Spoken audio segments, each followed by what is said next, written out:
my shorts.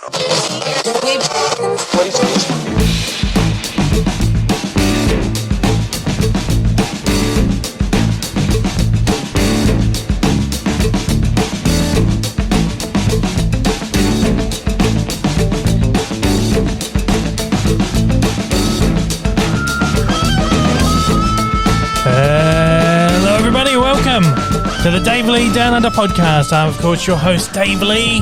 And I'm not. He's not. This is episode number 51. 51, flick of the thumb. What? Flick of the thumb, 51. Fair enough. Rhyming. That's the bingo call. That's the bingo call for today. You got to do the glass clink. Let me find the sound effect first. Ready? And Away from the board. it's fine. There we go. Hang on. There we go. Oh, how good's that? Woo. All right. Should do it like a movie punch. Like a movie. They clink the glasses 3 inches away from each other. Oh, yeah. Hey, the podcast goes out on all podcasting platforms. That includes every single Monday. Does it? Yeah. Apple Podcasts, Spotify, Google Podcasts, Amazon Music, and Audible. The visual element is available to view on YouTube as well. And you can get that on the Monday. Or if you're a patron supporter, you can get it 2 days earlier on the Saturday. For the 2-day early access, just head over to patreon.com/Dave Lee Down Under. You can sign up for as little as $1 a month. And support the podcast. It's cheap. Yeah. It's cheap. It is cheap. Cheap, tight ass cheap. Yeah, so you can head over there. $1. You're calling the patrons tight asses. No, I'm calling you a tight ass. Why is that? Because that's what Alicia says you are. True. Hey, $1 a month. You can head over to patreon.com/Dave Lee Down Under. We have migrated the video podcasts over to a second YouTube channel. If you're there, you're watching it, hit the subscribe. We got to get the subs up. We're nearly there. We're so close to like the watch hours. Yeah, how far off? Like maybe like 500 minutes or something, or 500 hours or whatever it is. Can't tell you to sit there and just leave it running when you're not watching it. No, I can't tell you to do that. It's against YouTube's terms of services, so I can't tell you to do that. But yeah, get that up, and we've got to get the subs up. That's the big one. Get those subscribers up. Hit sub. Tell your friends. Sub. Tell your friends to sub. You can find me on YouTube, of course, my standard channel, Dave Lee Down Under. I'm on Twitter, Instagram, Letterboxd. I've got links down in the descriptions down below. If you want to write on the show, you can shoot an email to daveleepod@gmail.com. Send me an email. If you listen to podcast platforms, please leave a review. Please leave a review and a rating. Just good ratings. Just the good ones. It can be a shit review, but give us good rating. Make sure the rating's good because we like them. They help. Yeah. Of course, I'm good joined. Reviews are good too. Yeah. I'm joined as always by old mate Rick. How are you, Dave? I'm right. Who are you? Oh, you know, it's one of those days. One of those weeks, really. It's been one of those weeks, yeah. Yeah. Lockdown and protests and all those sorts of things going on.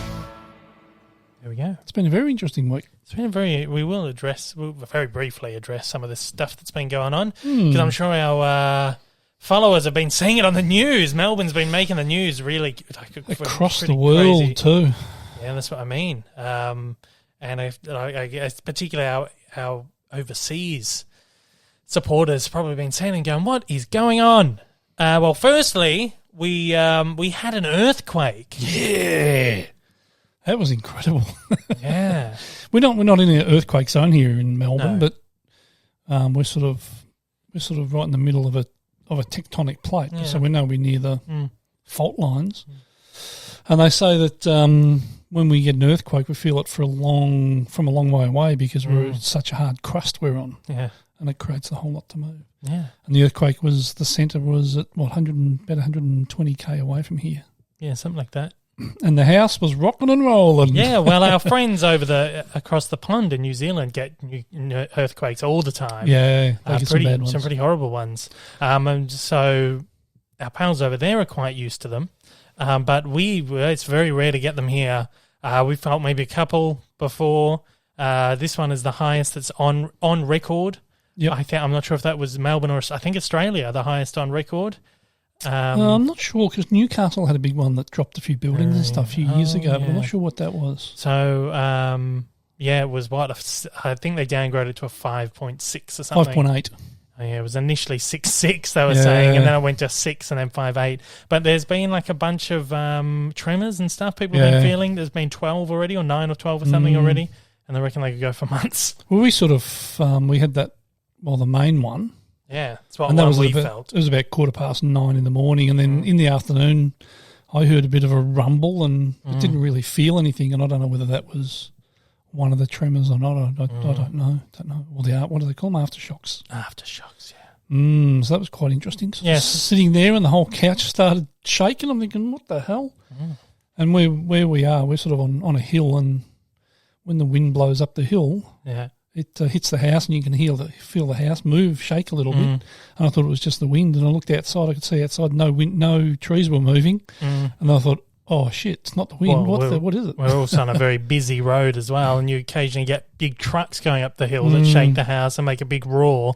So that's usually the first thought is like, oh, it's a truck. I was in my little room editing away, and if anyone's seen videos I've done from in there, whether it's a live stream or pictures or anything I put up, I'm next to my bookshelf. It's just filled with books and like loose fucking little pop vinyls and shit. Yeah. And the room starts shaking a little bit. Thinking, what is that? And then it just got more and more violent. Lasted 20 or 30 seconds, I think, 25 seconds or something. Just got more violent. It got more rocky. You started to hear the walls going, cracking. And I thought, fuck, everything's about to fall down. First thought is terrorist attack in this climate. As we'll talk about in a minute, we've had some pretty crazy fucking serious riots happening in the city. And your first thought is, what have they done? Fucking blown up something. Well, the one of the police commissioners was on, did an interview, and he was like, yeah, I was in the building, like one of the police headquarters buildings, like level 9 or something. He's like, first thought is someone's bombed the building. Yeah. Get out. Wouldn't be the first time it's happened in Melbourne, a police building being bombed. Well, yeah. So that's the first thought. Also, we've had this thing where we've just, the third thing Melbourne's been in, or Australia's been in the news for recently. We've just signed up to like this massive pact with the US and the UK to build nuclear submarines. Yeah, nuclear-powered submarines because of the threats, or the looming threats from Asia area. Yeah. And that's the next thought is like, fuck, have they retaliated? What's happening? So you kind of sit there for 5 or 10 seconds like waiting for what you see on those old movies where they drop like the atom bomb and you've got the big like explode, the big wave goes through. I'm like, okay, brace yourself that you're going to get hit by that wave. But then you realise, no shit, it's a fucking earthquake.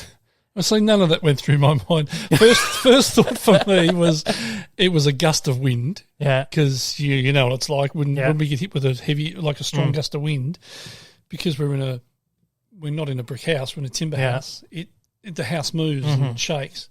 That was my first thought. And then I looked outside, no trees were moving, but the house was still moving. I thought, shit, earthquake. I didn't think any of that other shit. Yeah, it was just earthquake for me. Because it's so unnormal for me, and I've spoken to a lot of people whose first thought was terrorist attack. Really? Yeah, and I saw a lot of people in the news, eyewitness things. People are like, yeah, your first thought now is terrorist attack. So my mind, in the space of probably about 5 or 6 seconds, has gone, it's a truck.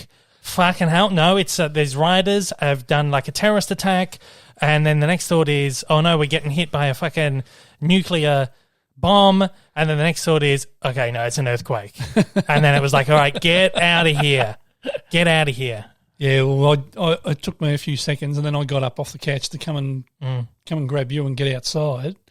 And by the time I got to your office, you were coming out and it sort of settled. But by the time we got out the front, probably about a minute, it was still going. Yeah, still shaking. And we could see there's a couple of little trees at the front door there, and they were still sort of shaking a little bit. And power poles were swaying and everything. That's right. It was quite violent, just quite violent for an earthquake.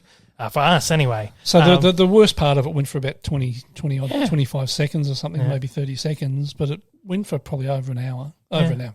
Jeez, violent earthquake. Well, it was 20 seconds, I think, the main earthquake, and then I think we had 3 or 4 aftershocks like immediately after it. And then throughout the afternoon, there were a few other ones, and they say could go on for months. Yeah. So anyway, we had a big earthquake. It's made the news, all that kind of shit. Damage to a couple of buildings, one in South Yarra. Yeah.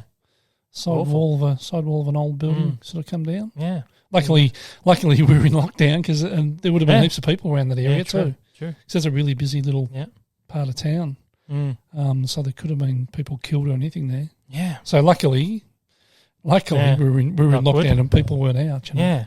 Yeah. So that's our earthquake story. Of course, people over in California are used to it as well. They're listening, thinking, rookies. Well, I had a message from Pat. Yeah. Asking if we're all okay. Cause she was in America, because she was watching World News and it came up on the World News. Make the and that was only about an hour after it happened as well. So there you go. So that was our earthquakes. Also, earthquakes, nuclear-powered submarines, and we've also had some pretty intense riots too. We won't spend long talking about this because it's not a political show and it could get very heated. But we essentially had our government has ruled, due to this lockdown and the amount of COVID cases that are coming from the construction industry, our Premier instructed that all construction sites are to be closed for 2 weeks. The tradespeople, of course, naturally got quite fired up about it because now they're out of work, and they staged a protest outside the headquarters of the trade union, but which then got infiltrated by a section of kind of far-right activists. Yep. And that happened on the Monday. Now, on the Tuesday, they decided to continue with the riots, and it got quite heated in the city. It was the rioters, the police came out. It was quite a big police presence. Didn't really escalate that much. There was a bit of violence, some scuffles and stuff. One of our news reporters got attacked. He had what was allegedly urine thrown on him. Yep. And then the next day it escalated again. The police were given more powers to go out in full force and do whatever they had to do. It eventuated with the rioters taking over, essentially, once they realised they couldn't surge Parliament, because essentially they were trying to do what happened in America in January. Yeah, exactly. Surge the Capitol building. They tried to do it to Parliament, then realised no one was there, turned around, and eventually ended up with them essentially taking the Shrine of Remembrance, which is our war memorial here in Melbourne. Which is a disgrace. And which if any sliver of sort of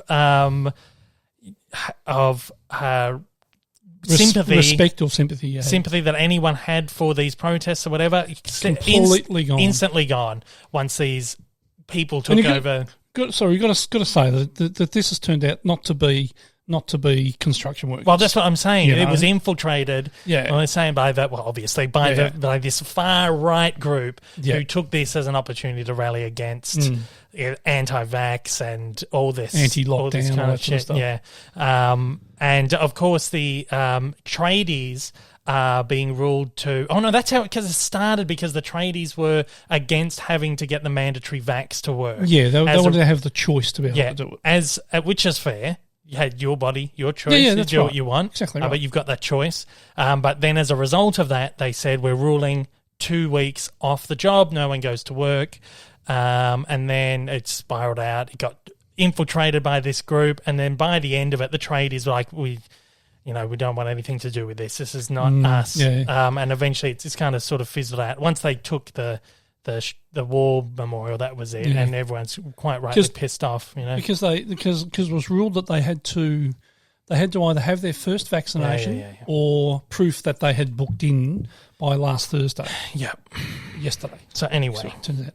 And then they'd lost their tea rooms, and they held a silent protest in the streets. They brought their tea room tables and chairs out into the street, and then it went on from there, and then it was eventually shut down. Yeah, so it did eventuate in like quite a violent siege between the cops and these protesters, rioters, whatever you want to call them. It was pretty horrible scenes to be seen taking over the shrine, and it's at the shrine in particular offended pretty much everyone in Australia. Yeah, exactly right. And every from every political side of the fence as well. So they've all condemned it. We've all had people in our families who have fought in wars, whether whatever it is. and it's just very offensive. But anyway, as I said, it's not a political show because we could go down a massive rabbit hole exactly here. Right. Let's lighten the mood up. Oh, that's not. Oh yeah, let's lighten the mood up. That's not the right one. I wanted the music for the podcast. There we go. Let's get into it. So anyway, we wanted to, like I said, we're not a political show in that shit, but Melbourne has been in the news quite a bit the last week, and this is what we've been dealing with and kind of stressing because you don't know how serious it's going to get. Exactly. There we go. So that's our week. And what a big week has been in Melbourne. Yeah. Let's move on. Yeah. People are looking forward to my updates on my packages. Most stuff's been filtering in. That one from America's still sitting customs. Supposedly sitting at customs. I think it's gone. Is the one that our pal Derek. So Derek, I don't know, maybe. Have to ring Australia Post. I've been onto him 3 or 4 times already. Yep. Oh yeah, it's just waiting to go through customs. We don't have any control over it. Well, it could be because bloody we've got strikes now too with the. Yeah, but that's the couriers. That's not customs. See, no, Ozpost are saying this isn't us. It's not in our hands. Of course they're going to This is with customs. They say they don't get it until it passes customs. So I don't know what's happening with that. So we'll give it another week or 2, and then if not, I'm going to have to get Derek to order me the stuff again. Another couple $100 down. No, I'm sure it's sitting there. Just waiting to go because I get onto one person and they're like, I have no information that it's coming to the country, remember? I was like, can you check again? Oh, yeah, it is here. It's at customs. Yeah. So I don't know. We'll find out. It's still not here. Still not here. That's the update. Also this week I did some interviews yesterday morning. Mm-hmm. Nice 4 a.m. early start for me. Glad it wasn't me. Yeah, and then I got to do it again tomorrow.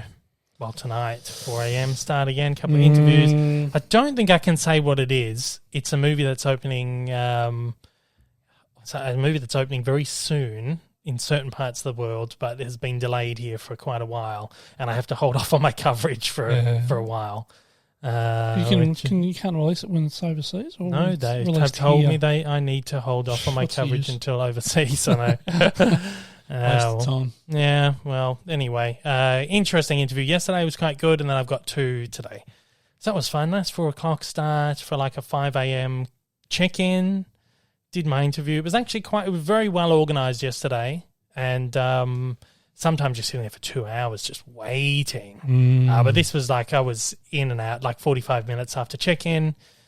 And then by that point, it was like 5:45, and I thought, I'm going to stay up. I'll stay up and just because I thought if I go back to sleep, I'm not waking up till 12. So I thought, all right, what I'll do is I'll start my day. I'll go downstairs, I'll do a treadmill for an hour, and then come up, watch my movie, then get into work. So I went down. Meanwhile, I'm telling Alicia, I'm going to go treadmill. She's like, what are you doing? You're crazy. It's like 5:45. I'm like, well, Mark Wahlberg does it, and The Rock does it. And she's like, yeah, but they probably get good sleep. And these people are actually fit. I was like, fuck it. I'm going downstairs. So I went downstairs like 5:45. Did after 25 minutes, I was like, I'm so fucking tired. I thought, maybe this will wake me up as well. And I started, and I thought, no, this is fucked. So I went up after half an hour, cut my workout short by half an hour, and then came up and got changed in my room. I was like, and I looked at my clock, I was like, fuck, it's 6:30. Like, I'm going back to sleep. I'm going back to sleep. So I went to sleep for an hour and a half and woke up at essentially normal time. But by that point, I'd worked out, so that was one thing I didn't have to do during the day. I got my movie in and I got straight into work. But I won't be doing that again for a while. No. So tomorrow morning I'll probably get up early, do my thing, and then go to sleep. And you're a bit grumpy all day because you were tired. Yeah. And I will be again tomorrow probably. But yeah, it's a lot of fun. There you go. No, getting up that time in the morning is not for me. I don't mind it. I don't mind being up that early. I don't mind being up early. But I think it was the 4 o'clock start that done it. You know what I'm like. I'm not a morning person. Yeah. And everybody at work used to just keep away from me until about 10 a.m. But if you leave me alone, I'm fine. If I'm by myself, it's fine. Yeah. It's just when you're around other people. I just don't want to talk to anybody at that time in the morning. I like being up early, and I'm trying to get up a lot earlier. At one point, I was getting up at 5:45 every morning. And then that's just not happening anymore because I'm going to bed later. Well, daylight saving starts next week, so you get an hour there. Yeah, there you go. So anyway, let's get into the. So those interviews will be ready. I don't know. Soon you'll have like a couple of months, January or something like that. Yeah. It's like early. I think it is next year. You're right. I think it's sometime next year. I don't know if I'm allowed to talk about it, but there you go. We watched the movie as well.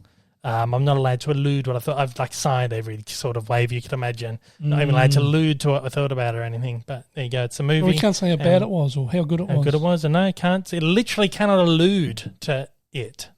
So there you go. Says nothing about me though. Well, by extension, you probably shouldn't have watched it. Hey, let us get into our first segment, which is... What a picture. Good picture, yeah. It's so much fun. There you go. It's what we've been watching movies this week. Not a lot of exciting stuff to talk about. I went through a bunch of like catalogue stuff that's been sent in by the distributor pals. I've been working through some stuff. Some good stuff. Some stuff that's probably not really worth talking about. I watched one called Chinese Box, which I was just... Sometimes you get one and you're like, this is going to be a movie I'm just so not interested in. And most of the time it's something like, I'm like, why am I watching this? But I really like this. This is a movie with Jeremy Irons and Gong Li. And incredible film. I really, really loved it. It's sort of set in Hong Kong during this, I think, this period where... The English people started to leave after they had cut ties with the British Empire. Hong Kong and British Empire had kind of cut ties, so all these British people were leaving. Meanwhile, Jeremy Irons' character is kind of stuck there because he's working. It's sort of set on this background of this political unrest, and he falls in love with this woman, and it's like an unrequited kind of thing. Really good movie. I loved it. I really loved it, and I was expecting to just think it was so boring. But I really liked it, and this was just been released by Imprint. So this is one of their, from Viavision, this is one of their Imprint releases, and it was really good. I really liked it, so I would recommend checking that one out. It was made 1997, and Jeremy Irons is really quite good. I'd never heard of it. Never heard of it. And a lot of these ones come in. That's partly what I love about the Imprint range, is that it introduces you to a lot of stuff that you've never heard of. And some of the time it's like, well, I know why I haven't heard of this. Yeah. And then other times it's like, oh, shit, I'm actually really surprised that I haven't heard of this because it's very good. Gong Li is amazing. I have not seen her in a lot of stuff. I've seen her in a few movies, but not a lot. She's amazing. She's fantastic. And Imprint's actually just going to release a massive box set of her films that she has collaborated with filmmaker Zhang Yimou, and it's going to be called the Collaborations box set, which is coming out this month, and they're sending that over to me now. Oh, awesome. And I'm very excited to get into it now because she's so good, so good. Very excited. It's got like 8 films in it. I'm very excited to get my hands on that. That's part of the Imprint line as well. So I checked that one out. I thought I'd spotlight that one. A bunch of other stuff I watched. Not much to write home about. I did watch Umbrella has just released like a double box set. They've been doing these what are called like double features, where they'll bundle up 2 kind of fairly short movies together that have some sort of connection with like sci-fi, like a Vincent Price one. I've done this one called the Fight Night box set, just 2 classic films about boxing, which had The Harder They Fall, which is Humphrey Bogart's last movie. Terrific, really great movie. And Requiem for a Heavyweight. I can't remember Anthony Quinn is the lead actor in that one. It also had Mickey Rooney and who was the other guy that was in it? Jackie Gleason from The Honeymooners. I saw a little bit of that. Yeah, you saw the end of it. I really loved it. I loved them both. I thought they were really, really fantastic. So get your hands on that if you can. Both films from like the 50s, 60s. Really loved them. As a result of that, we're kind of like in the boxing mood, and that evening we put out a movie from our pile out there, our evening watch list, called Bleed for This. It's a boxing movie. It's one I've been thinking, we'll watch this eventually for the last few weeks. And I thought, you know what, I've watched these 2, because these 2, like the double features that they do, I like to actually watch them as a double feature. So I'll sit there like on a Saturday or a Sunday morning where I give myself a little bit of extra time to watch some shit before I get into work. And I'll usually do the double feature. Yeah, it's always fun. So then in the evening we watched, this one called Bleed for This. which had Miles Teller, Aaron Eckhart, Katie Siegel. Very, very good. I really liked it. I did too. Who was this one about? What's the name of the guy, the boxer? I'd never heard of him. Oh, God, let me have a look. Yeah. It's a true story about this boxer who is like, they call it like the greatest comeback in sports history. Because he winds up in a... Vinny Pazienzo? Yeah. Vinny Pazienzo. Yeah, that's right. That was good. Yeah, he I gets really in like enjoyed a car accident and they tell him, you're never going to box again. You might not even walk ever again. Broke his neck or something. Yeah. Yeah. But he's like determined, no, I'm going to get back to fighting. Yeah. And it's like this comeback story. Yeah, great. That was really good. He started training while he still had his traction. And all that sort of stuff. Yeah. Crazy. It's a fairly generic sort of biopic. Something you've seen over and over again. But I really liked it. I thought it was great. It was enjoyable. Performers were all great. A lot of heavy prosthetics on a lot of the actors, particularly Aaron Eckhart. Yeah. Yeah, it's very good. Really, really liked that one. So you go, what was that? Was like 2000, not that old. 2016? Yeah, there you go. 2016, yeah. Not 5 years old. That was 6.8 Yeah. rating. Check it out if you can. Really quite enjoyed that. We watched one called Black Sea. One of Dave's favourites. Fucking hell. Submarine movie. You hate submarine movies. I hate submarine movies. This one had Jude Law. We watched 2 submarine movies not long ago, and they were so boring that I fell asleep in both of them. And I'm thinking, I hate submarine movies. And I picked this one up. I was like, Black Sea, it's got quite a good rating. It's got a great cast. Jude Law, your favourite, Australian actor in there. Ben Mendelsohn. Who else was in there? Scoot McNairy. Yeah. Don't know. Yep. That's really about all. Was that it? I felt like there was someone else. No, maybe not. Daniel Ryan, Carl Davies, Jodie Whittaker. Oh, Jodie Whittaker, yeah. Was she? Yeah. I can't remember. Oh, well, there you go. But drum roll. I don't have a drum roll sound effect yet, but this is good enough. Psst. I liked it. Yeah. Yeah, I like this one. Yeah. Oh, you liked the submarine movie? I liked it. I did too. I think because it was more of like an adventure movie. They've got down in this submarine, they've got to go get the gold that is like hidden in this old Nazi submarine that's been lost at sea for 80 years or whatever it is. Yep. So they go down in this submarine, some twists and turns, some explosion. We're supposed to have had, $70 million worth of gold or something like and that. It turned out they had like $200 million worth. True story as well. I liked it. I thought it was good. And it helped because it had Jude Law, who I really like, and Ben Mendelsohn as well. Was terrific. Love Ben. But I think that action sort of adventure thing for me is what actually made it work. Oh, okay. Yeah. So I like a good adventure thing. And the Russians and the... Yeah, the Russians. And the Poms and the Yanks and the Aussies. Yeah, it's good. It's like a little pot boiler thing where it kind of... That's weird because I like films that are set in like one location, sort of like a bottle film. We're set in one location, very talky, very like suspenseful and stuff, like 12 Angry Men. Yeah. The thing is just set in the with the 12 members of the jury in the jury room trying to, trying to decide the verdict, unanimously decide. Yeah. So I like that kind of thing, and this was very similar to that. And they just kind of stuck in the submarine and just all bickering, and one thing leads to another thing, and I liked it. It was good. It was really good. Really enjoyed that. So I can say Jude Law was a really strong character in that. Yeah, he's a really good, strong character. Very good.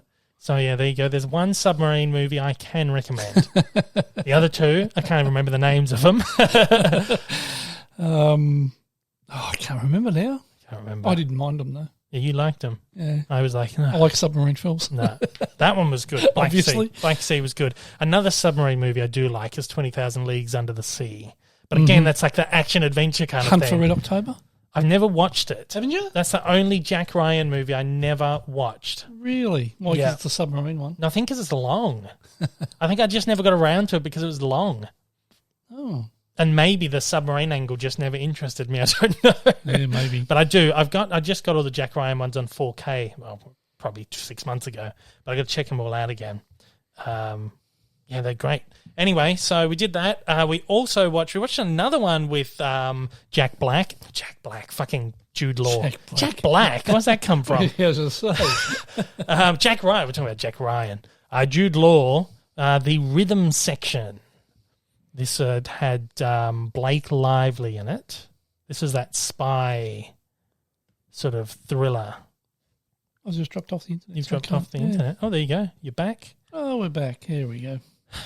You need the IMDb to aid you because you forgot what you watched 10 minutes ago. Yeah. You're on the wrong film there too. Am I? Yeah.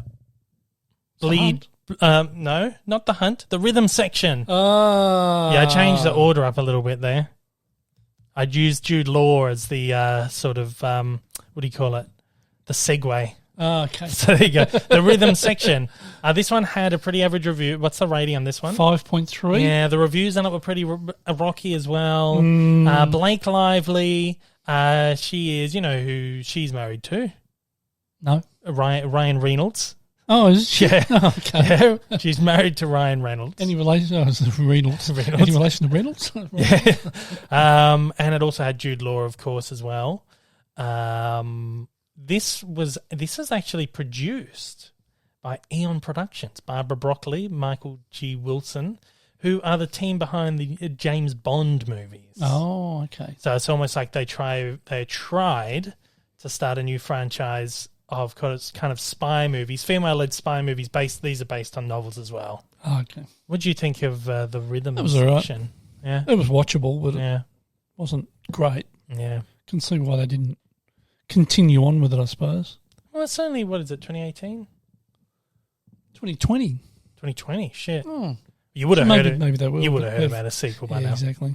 I don't think they will. I don't think they will either. I don't think it did very well either, did it? No, I don't think so. Like I said, well, you've released it during a pandemic. That doesn't help. That's true. But yeah, the most of the reviews I'd heard was like, this is not great. And it wasn't great. It wasn't great. It was okay. No, it was all right. It was watchable, but you know, I wouldn't, go out of my way to buy it and watch it. To be honest, we did. well, yeah, we did. Yeah, we did. But it lost a lot of money. Yeah. Budget was estimated 50 mil. Yeah. And gross worldwide was 6. Yeah, pandemic though, probably. That's your big factor, really. Yeah, it was all right. But she tried to do an English accent, which was pretty bit naff. She was okay. Yeah, but she was okay. I like her. I think she's got. You don't see her in a lot of stuff, really. No, you don't. And we also watched. I don't know how much of this you saw whether you fell asleep. The Hunt, not the Mads Mikkelsen version. This is the version with Betty Gilpin. Who was that one? Like this year, maybe that one. Yeah. What was it? 2020. 2020. There you go. I had a huge cast in it actually. Hilary Swank. Yeah. Emma Roberts. Yeah. Amy Madigan. Don't know who that is. It had Justin Hartley is in there. Quite a few people. Justin Hartley, is that his name? I think so. I could be wrong. It doesn't say. That guy that was like the Green Arrow, whatever it was. Yeah, that's right. He was in it for about 3 seconds. Yeah, don't spoil it. Yeah, no, he's not in it long. But I liked it. It's like it's a real satirical black comedy. Yeah, horror comedy from, I believe this was I'm going to say Blumhouse, but maybe it wasn't a Blumhouse film. I'm not sure. I can't remember who did this one. Director was Craig Zobel. I don't know. But I liked it. Yeah, it wasn't bad. I didn't mind it. Yeah. It was sort of a bit like, what was that? It is Blumhouse, yeah. What was that? The film where they hunt each other down. Hunger Games. A bit like the Hunger Games. Yeah, a little bit like that, or Turkey Shoot, or something like that. Yeah, the people... She wakes up to find out that she's being hunted by these billionaires who have rounded up what is essentially a group of like alt-right people, and you've kind of find out throughout the movie why they why these people were targeted. But a lot of the kind of like alt-right people got really upset over this movie. But the thing is, it takes the piss out of the left as well. It takes the piss out of both sides of the equation. So it depicts like the far left people as loonies and depicts the alt-right people as loonies as well. I think it's just like a really interesting sort of satirical kind of look at the way the world works at the moment and these two sides of the political spectrum and how there's, a little bit of loony everywhere. There's quite an interesting take on it. But I really liked it. I thought it was quite good. It was funny. Got some good violence in there. Yeah. Had some really good, dark, hilarious moments. Yeah. I did enjoy it. Yeah. I didn't enjoy Hunger Games that much, but... they were okay. I didn't love them. No. But no, I thought this was okay. That was, quite fun. She's great. Betty She was Gilpin. great. Yeah, she's really good. She is in Glow, which is my favourite Netflix series ever, and you have to watch it at some point. You watched it overseas, didn't you? Yeah. You haven't seen it. I loved it, but they fucking cancelled it because of COVID. Okay. Yeah, because it was too unsafe to film it, because it's the one about the wrestling, female wrestlers. Oh, that's right, yeah. And they had to they had them on contract, but it was illegal to have them on contract waiting for a certain period of time. Okay. And it was too unsafe to continue with this show during COVID, obviously, during the pandemic. So they cancelled it, and now everyone's like, bring us back, let us do more. Fucking COVID. I know. It's a great show. What's her name is in that one too? Alison. Mac? No, she's talk about loonies. She was like part of some weird cult. Was she? Yeah. Oh, God. And I had what's her name? Alison Brie. Yeah, who's in Mad Men. She is the that's right. She's the wife of the crazy guy, dickhead, creepy. Yeah. Yeah. Hey, is that a good segue? No, it's not a good segue. It could be. Not quite. But yeah. Maybe we'll circle back around to this. Yeah. But that's such a great... I love that show. And she is great, and it's good to see her doing more stuff. Betty Gilpin, that is. Yeah. No new movies to look at this week because Australia's just fucked at the moment. And there's just nothing opening. And we can't go to cinemas, and we're still waiting to see Shang-Chi and the Legend of the Ten Rings. Everyone else has seen it in the whole world. Yep. I just keep forgetting. Like, there's a Marvel movie opened 3 weeks ago, and we haven't seen it. It's crazy. What we've been watching on television this week, The Usual Suspects, Only Murders in the Building. Good app again this week. Yeah, great show. Good. It's a really good show. People are slowly starting to find out about this one. Yeah. That's the problem with these streaming shows, is that don't get enough... I don't know if it's that they don't advertise it enough or that there's so much of it. It's just fucking hard for people to find out. Keep it all up. Yeah. Keep up with it all. Keep it up with it. Yeah. Yeah, but it's good. I love it. It is so really good. Yeah. It gets better by the week. If you haven't been watching it, get on it. Only Murders in the Building. Real surprise for me. Yeah. Because I saw Steve Martin and Martin Short. And I thought, this is going to be pretty tough to watch, but it's actually really good. I love it. It's so good. I've had a few people messaging me and like, I've just started watching Only Murders. Like, smashed through it. It's so good. Yeah. That is good. So get on it. Get on that. And of course, the other one that we are loving and that people are discovering every single week, Ted Lasso. Oh, Ted's great. Yeah, we had an interesting episode this week. It's a bit different. It's kind of divided people. There's a lot of people who are like, that was shit. That was the worst. And then people are like, it was really good.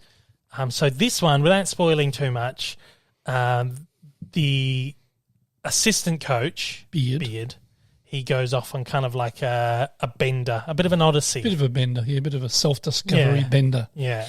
And, it's very good. Really good writing. enjoyed it. Really good writing on it. This show is just terrific. It probably wasn't as good as some of the other episodes because you had all the characters involved. But this was really good in a different way. Yeah.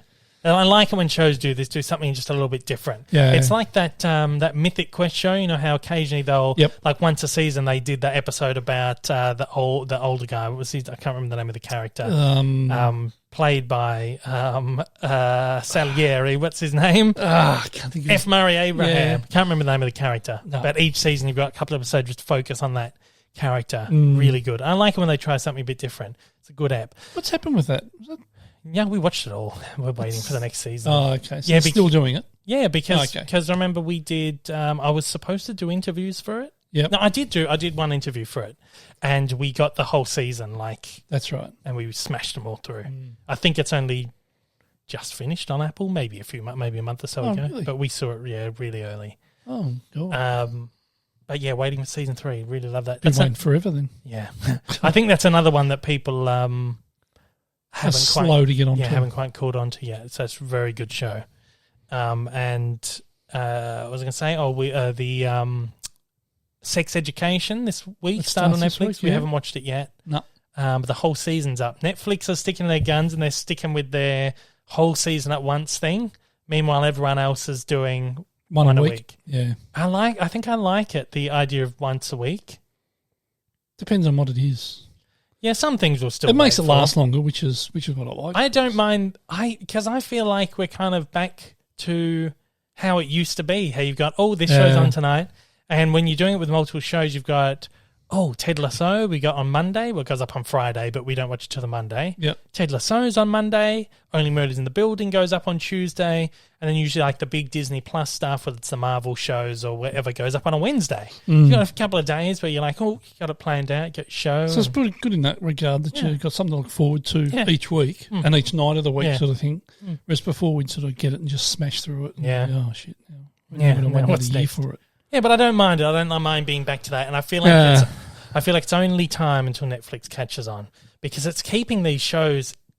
We're talking about them every single week. So Sex Education, is that going up the full season? The full season's been up. Yeah, It went up last week. So we got to check that out at some point. It'll take us about 3 nights to get through. Yeah, I know. Alicia's been watching it. She says she likes it. That's good.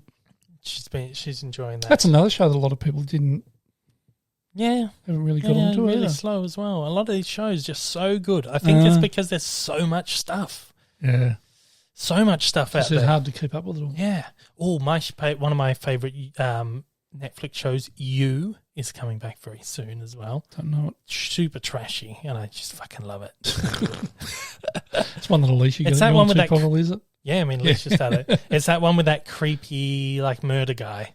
You've seen bits of it when I've been watching it in the mornings. Creepy I was watching murder it. guy. It's like this creepy guy, and he kidnaps this woman. And then he's just a creep, and then she falls in love with him or something. I can't really remember. So weird, and it's really super trash, but I fucking love it. It's so good. Got a new season, and apparently they're married and have a child and stuff. So I don't know where it's going to go. But that show is a good example where it was on. It was a cable network, had it in America, and no one watched it. Right. So they cancelled it, and then Netflix picked it up, and fucking heaps of people watched it. It was like the number one show when it first went on. Shit. And Netflix took over the production of it, and have done 2 seasons since. Bloody hell. Yeah. Same with that End of the Fucking World that we watched. Oh, yeah. Yeah, it was the same deal with that. It was like an ITV program, and no one watched it. I think because they played at 11 p.m. at night or something. Yeah. And then Netflix picked it up, and everyone's like, it's so good. So they made another season, or 2, or however many. It's funny how that happens. Yeah. Another show that started on Apple this week that we watched, The Morning Show, first episode of season 2 of The Morning Show, known as Morning Wars here in Australia, because we have The Morning Show, which is a literal morning show. Channel 7. Channel 7, yeah. Has The Morning Show. So obviously must have been some sort of rights issues, or they wanted to avoid. So it's here in Australia as Morning Wars, which I think is a better title, actually. I like the title better. Good title. So we've got Reese Witherspoon. With a knife. Yeah. Yeah. That old joke. Yeah. Jennifer Aniston. And I don't know if Steve Carell's back this season. I think he is. Yeah, he is. I'm not sure. He is. hasn't been in it yet, Not has he, yet. though? No. But they've it's set during the pandemic. It's set in 2020 during the pandemic. Yeah, it is. Apparently, they reworked the show. Oh, did they? Like had to rewrite the Would whole. had to have. They had to rewrite the whole series of episodes because it wasn't dated. They wanted to make it current, seem relevant. Yeah, and I like it, like the way it's kicked off. Yeah, it's good. The way they've done it, and you can. Looking forward to more. I was watching. I was kind of thinking, are we at that point already where we're laughing at this? We're still in the middle of it, and we're already, because it goes back to New Year's Eve and 2019. Yeah. Hey, 2020. Yeah, this is going to be and it's just littered throughout the episode, just quips like, hey, 2020 is going to be the best year ever. Yeah. And then there's like a scene where they're in the kitchen and they're all helping themselves to fruit from the fruit bowl. And then the very kind of towards the end of the episode, a couple of the characters are talking to the camera, talking to each other. And in the background, someone sneezes. So it's just all these little things that you kind of go, oh, little do they know. But you kind of watching like, are we already laughing at it? Have we already reached that point where it's it's a bit weird? It's Don't kind laugh, of you strange. cry. Yeah. I suppose. There is that old, I guess you'd call it an idiom, where they say comedy is time equals what is it? History plus time equals comedy. Something like that. Yeah, history plus time. So you can laugh at things over time. In time, Yeah. these terrible things that have happened can somehow turn in some sort of comedic thing. How many farces do you see set during World War II? Jojo Rabbit, that's something true, like yeah. that. Yeah, but true. for this, it was almost like, it seems very soon for them to be pushing this. Yeah, because you're still in the middle of it. So. Still in the middle of it. A lot of people have lost a lot of people. A lot of people have passed away and whatever. But it's not like taking the piss out of it, but it's almost a little comedic spin where it's like, these people know. It'd be interesting to see what direction it takes, though. Yeah. It'll get pretty heavy at some point. Yeah, I think so. Because it's not a full-on comedy. It's no, like definitely not. Definitely not. dramedy sort of thing. Yeah, But yeah. liking how it started to be interesting. If you haven't seen that one, get on it. Because that one was one that had sort of mixed reviews when it first came out too. Yeah, and I think think a lot of people, because it's sort of like everything you see and hear about it, you take it as being a drama. Yeah. And people see that Jennifer Aniston's in it, and they think, she's not a dramatic actress. Yeah, I also think it's because of I won't say it's political, but it does, particularly the first season. I don't know which direction this is going to go, but because of the whole, the spotlight on the Me Too movement and all that, there's certain people who are like, oh, this show's woke or whatever, that kind of shit. Yeah, probably. So I know that turned a lot of people off, but it's a very good show. It's very good, and it's satirical. Yeah. It's like a farce, like we talk about The Hunt. It kind of puts this kind of satirical spin and sort of turns the lens on itself. I like it. It's quite a good show. We've also been watching, it's an older show, The Outsider from last year, I think, or the year before, HBO series. I can't remember what year that was. This has got Ben Mendelsohn in it. Again, Jason. my favourite. Yeah. Jason Bateman was in it for a little bit. And Cynthia Erivo, I think her name is, she has just come into it. I haven't seen her in a lot of stuff. I think this might actually be the first thing I'm seeing her in. She's the detective that they bring in to sort of investigate what's going on. It's her there. She looks very different. Cynthia Erivo, yeah. Oh, she's amazing. Holly. She's so good, yeah. She's really, really good. Yeah, she's brilliant, isn't she? Yeah. She's got a really, really dark sort of demeanour about her. Yeah. Personality-wise. Yeah. Yeah. And then they could almost make a spin-off series just for her. Yeah. With her, with that character. Yeah. They really could. Investigating different. Each season can deal with a different. Yeah. They could do like little 3-episode or 4-episode mini series. Yeah.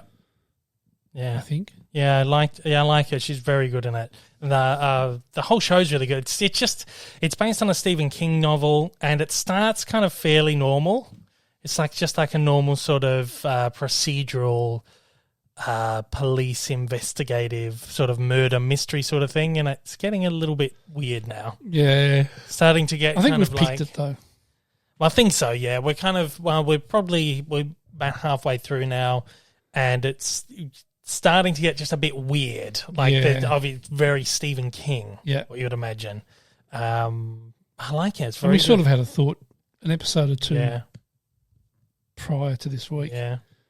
Yeah, before we saw 2 episodes this week. of what we thought it might have been, and it's pretty much I where think it seems to be heading. Yeah, but you never. That's the thing with Stephen King. You never that's know. right. That's what I said. Seems he paints a picture where it seems obvious, and then it just flips. So I'm keen to see what happens. It's very slow. It's like a real slow burn where you kind of think, how much longer can they keep drawing it on? Yeah. But it keeps unraveling, and that's what his books are very much like. I've read quite a few of his books. Some of them are very long and very thick. And it's just very slow, but they just unravel the layers. I just fucking love it. You've got to get through it all to get to the meaty stuff at the end. But it's good. Really liking that one. So if you haven't checked that one out, really enjoy that. Definitely check that one out. That's one that I'd sort of started a couple of times, isn't it? Well, yeah, we talked about that last week. You watched the first episode at least 4 times. Yeah. No, I am enjoying that. I'm really interested to see which way they take it. Yeah, so that's an HBO show. I believe that means it's probably on HBO Max. So if you're overseas, you got HBO Max. Check it out; it's very good. It's not on anything here, is it? It's not on Stan. It might be on. It might be on Stan. It might be on Foxtel Go. I know it was on the Foxtel catch up sort of thing for a while. I recorded it from Foxtel, didn't I? Yeah, that's right. And I was like, if I can buy the Blu-ray, I'll buy the Blu-ray. So you did. Yep, so I'm watching off Blu-ray. I hate streaming stuff on the Foxtel. It's just crap. All right, so new television-wise, new TV series. Well, we moved on from Ted Lasso. I was going to talk about this. We kind of spiraled out. But Ted Lasso won 7 Emmys. Swept the Emmys. They had 13 further nominations as well. So it had 20 nominations. Yeah. Really? Yeah. I knew it had a few. I didn't know it was that many. Yeah, because they do technical awards as well, which are never broad. Well, I think they're broadcast. You might be able to stream them or something, but it's not part of the main ceremony. Right. So it could be stuff like editing, sound mixing, VFX, kind of the more technical stuff. They do the day before or something, don't they? Yeah, they do it the night before, yeah. So it's like a more technical. They do the same thing with the Academy Awards. They have a technical ceremony as well. Yeah. For all those kind of ones. But it won Outstanding Comedy Series. Yep. Jason Sudeikis won Outstanding Performer in a Comedy, Lead Performer. Or was it just Outstanding Lead Performer? Must have been in a comedy series. Hannah Waddingham won Outstanding Supporting Actress in a Comedy. And Brett Goldstein, CGI man. My favourite. Yeah, he won as well. He won the Best Supporting Actor in a Comedy. Brett fucking Goldstein. Yeah. He won. They had the whole CGI man go up on stage and everything. Good technology. And it's also won Outstanding Casting for a Comedy. These are the technical ones. Outstanding Single Picture Editing for a Comedy. Sound Mixing for a Comedy or Drama half hour. It won as well, the technical awards. So it took home quite a few. But there were like a lot of the cast were nominated as well. So Juno Temple was nominated, who is plays Keely Jones, is the girlfriend of she's great. What's his name? Roy Kent. Yeah, she was nominated. I believe the other 2 coaches were nominated as well, whose names are slipping me again, as per usual. Beard. No, not Beard, because was he nominated? He may have been nominated as well. I'm not sure, but there was quite a few of them who were nominated from the show, but they're all in one category, which is what makes it really difficult. Like you've got 3 this year. There were almost like 4 or 5 shows that were nominated, and that was it. It was really weird this year. It was like there wasn't a wide range of shows that were actually up for nomination, and in a lot of the categories, you would have like 3 or 4 nominations for the one show. Yeah, it's just so strange. Because like for the directing awards, the writing awards, it's per episode, so you get nominated by the episode, as opposed to the show. Right. So for the directing awards, there might have been like 2 nominations for Ted Lasso in the one category, or the writing awards, it was like 2 or 3 nominations in the one category, and all the entire ceremony was like some categories had like 3 or 4 nominations for the same show. It was so weird. It's just such a weird year. What's their names? Jeremy Swift, is that the guy that plays Jeremy Higgins? Swift. Yep. Yep, and Nick Mohammed, of course. I believe he was nominated as well. Yes, he was nominated. He was, yeah. Yeah. So they were all sort of up against each other, which is the kind of tough thing because they're all so great. You would just want them all to win an award. Mm.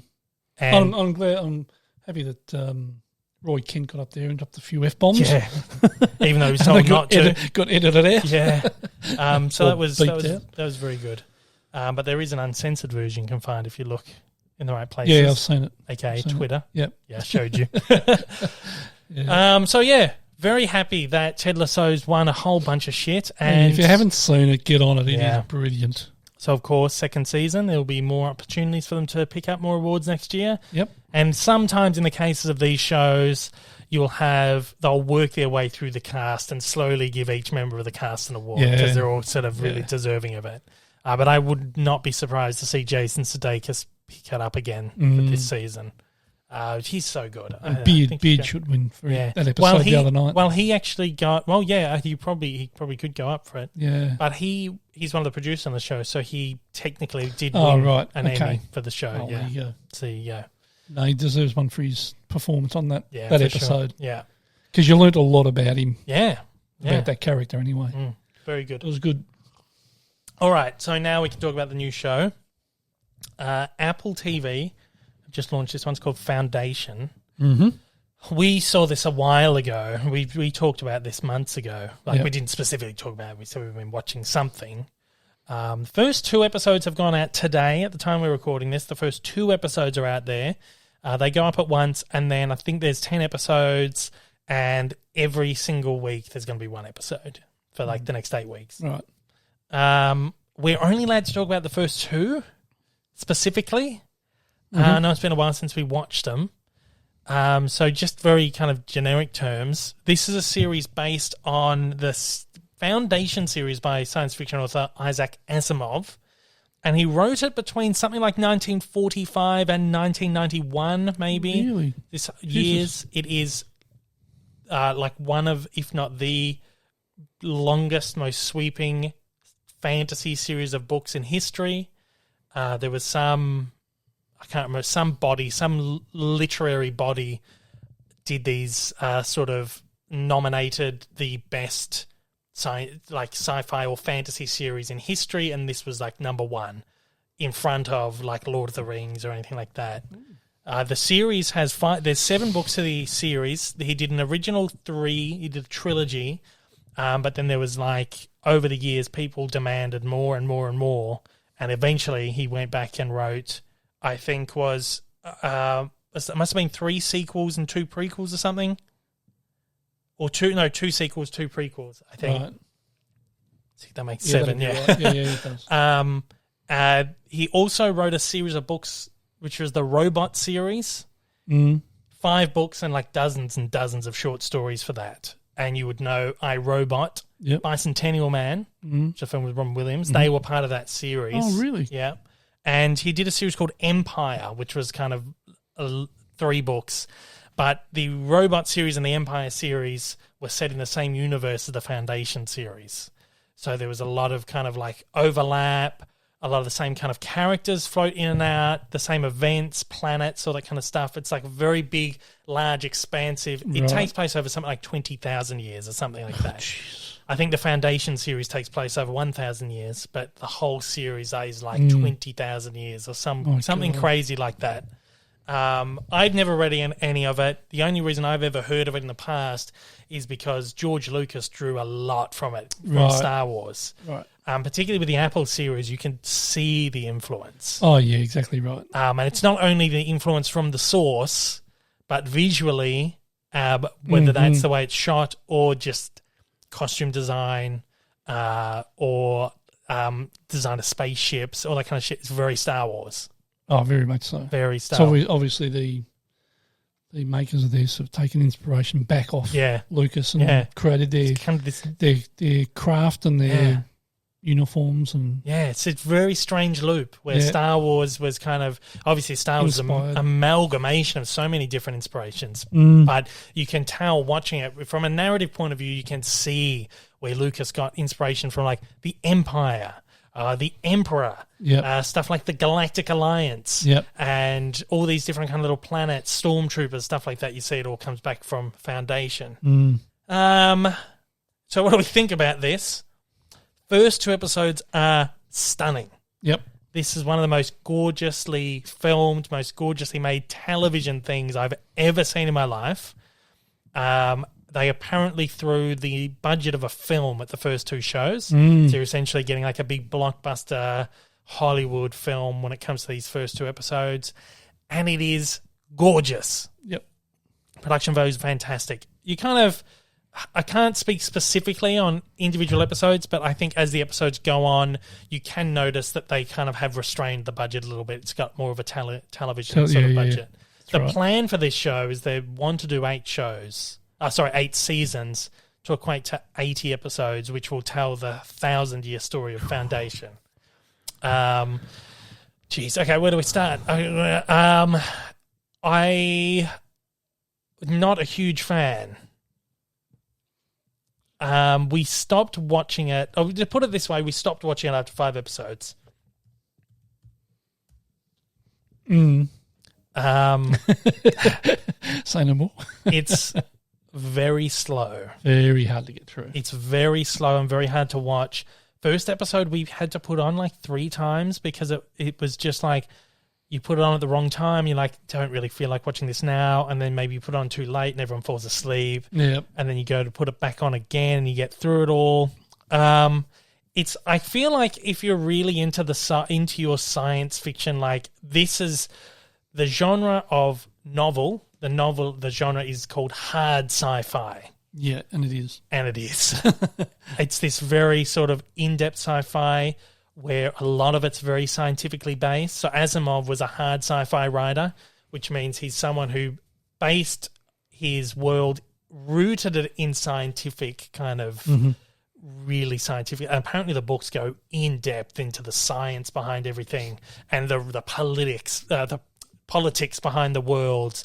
It's very scientific, very political, and it's all kind of infused into the series. Now, they've said David S. Goyer is the writer of this. Now, he wrote or has had a hand in writing either the screenplays or the stories for stuff like Nolan's Batman trilogy, Man of Steel, Batman v Superman, a lot of really great fantasy stuff we know now. He has said that the series is kind of more based on the narrative side of things. He wants to explore the characters and explore the worlds and stuff like that, and kind of wants to sidestep on all the scientific or kind of the real hard sci-fi stuff. Yep. But it does dive very much into kind of like the political stuff and the sciencey stuff, and you do get a little bit lost. Yeah. I feel like it's a little hard to follow. I feel like maybe if you do know the books, well, he has said if you know the books, you've got that backbone of how all the sciencey and the political stuff all works. Yep. And he's kind of filling in these. I feel like maybe if you're not familiar with the source, it might be one that, like us, slips past you. Or just might be very hard to kind of follow and get into. Yeah. But it's stunning looking show. It's beautiful. All the performers are great. Yeah. It was just very and this is the first thing from Apple TV.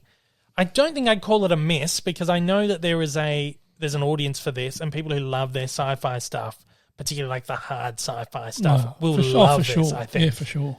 And I've already seen people saying that this is rival Star Trek and all that. I don't know. I can't speak on that, but look, it's good. But I feel like if you're not into that kind of real slow kind of thing, yeah.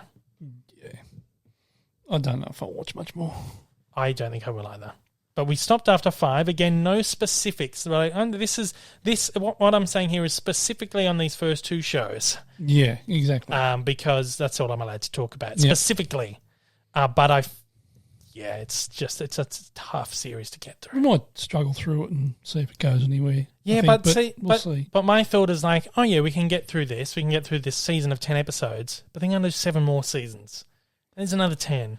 Another 10. Yeah, that's true. And then eventually you watch 80 hours of this thing that you're not that interested in. Yeah. And sometimes it has to come to the point where you're like, just watch what you like watching. Cut and burn, yeah.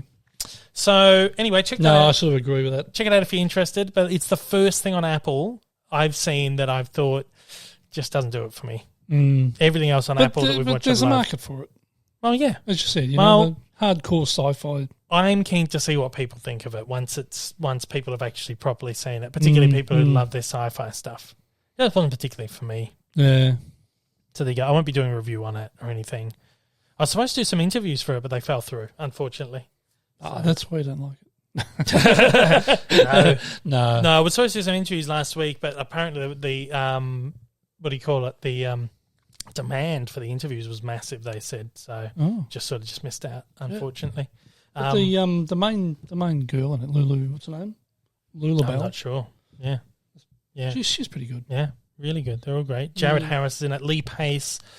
Really great. What's her name? Leah Harvey? Leah Harvey. Yeah, they're all great. Harvey. They're all terrific performers, but it's just one of those really hard to watch sci-fi things. Like I said, the first episode we had to try and get through 3 times because it's just very, very hard, very slow. Sort of hard to follow. Yeah. So anyway, be interested in that. Get on it.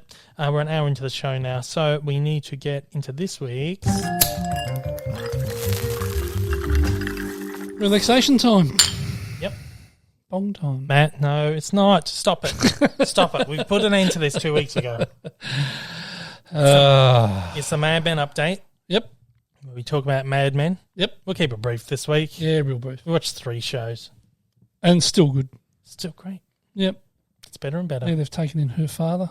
Yeah. He's a nutbag. Yeah. It's going to be an interesting little ride with him. Yeah. I think. Yeah, so it'll be fun. 3 episodes deep into season 3 now. We did start season 3 this week. Yes, we did. Yeah. No, not like last week. No. I thought we had. Yeah. No, I said, no, we hadn't. No. Yes, we had. I said, no, we hadn't. Yeah. But we have now started season 3. It's good. Still good. Yeah. That's about all we need to say. That's about all. That was this week's Mad Men update. There you go. All right, very briefly, let's touch on our partners on the channel. We talk about them every week. Of course, Random Space Media. Really great stuff has just come out at the moment. They've put out all their DreamWorks collections. Don't have them on hand, but I'm sure you've seen them. You've heard about them over the last few weeks. All the DreamWorks, most of the DreamWorks movies now available on Blu-ray in Australia for the first time. You can get them through randomspacemedia.com. Use DREAM15 until the end of the month, and you can get 15% off all of the DreamWorks titles. Head over there. They're like multi-movie collections, really well priced. So go and check those out. You can, of course, head over to kicks.com.au as well. The Dave15 code still works. You can get 15% off your entire order. This week they sent me through a couple of horror films, including the second Escape Room movie and one called Demonic, which you'll check out. They also sent over a copy of Halloween, the 2018 sequel to that, on 4K. So I'm looking forward to check that out because I wanted to get that. And they're going to send over Basic Instinct, the new 4K of that. Oh, it's one of my favourites. So you can head over to kicks.com.au, use Dave15. Get 15% off your order. Now, this week, we're going to draw the competition. We've been talking about this a couple of weeks. We've got this great giveaway thanks to our friends over at Via Vision Entertainment, where we're giving away seasons 5 to 7 of the Alfred Hitchcock Presents television series. Right there, we've got The Invaders, the complete collection, really great sci-fi series from the 1960s. Right there. And then these 2 multi-movie collections, Maritime Movie Classics and the Alan Ladd Collection, Volume 3. Right there. That's all part of the giveaway. And I've also thrown in Stephen Hawking's Grand Design, which is also a Via Vision release that I wound up with 2 copies of accidentally at some point. Grand Designs? Giving away Grand Designs? No, Grand Design. Oh, not your Grand Designs. Stephen Hawking's Grand Design. Really great documentary series. So that's all part of this giveaway. We're going to draw it right now. We're going to pick our winner. Do it now? Yeah, we're going to draw this now.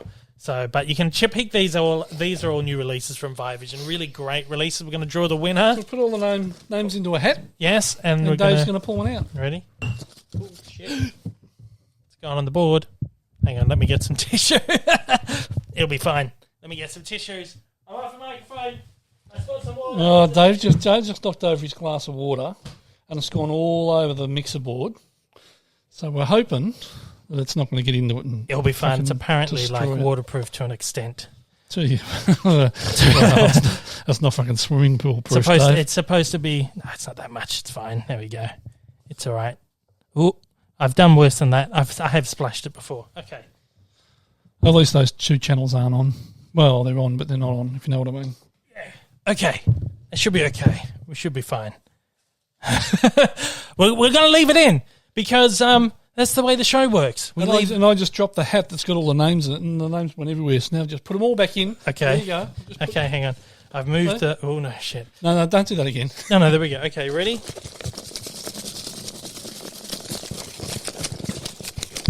All right, we got the winner. The winner? Yep. And the winner is... Paulie.b93. Woohoo! Paulie.b93. If you're listening, I will actually... that was an Instagram entry. So I will... So all entries went in from where? Instagram? There's Instagram, Facebook, Twitter. A few, I think, came in via email. They're just all over the place. I just collated them all. Cool. So I will send you a message, Paulie, and give you instructions on how to claim your prize, which is essentially just... Give us your address and we'll send it. Yeah, pretty much. But I'll tell you what to do, what I need from you, and I'll send that out as soon as I can. I mean, we're in lockdown at the moment, and it just makes it tricky to be able to go to the post office just to deliver something. Yeah. So we'll get that out as soon as I can. But I will speak to you, Paulie.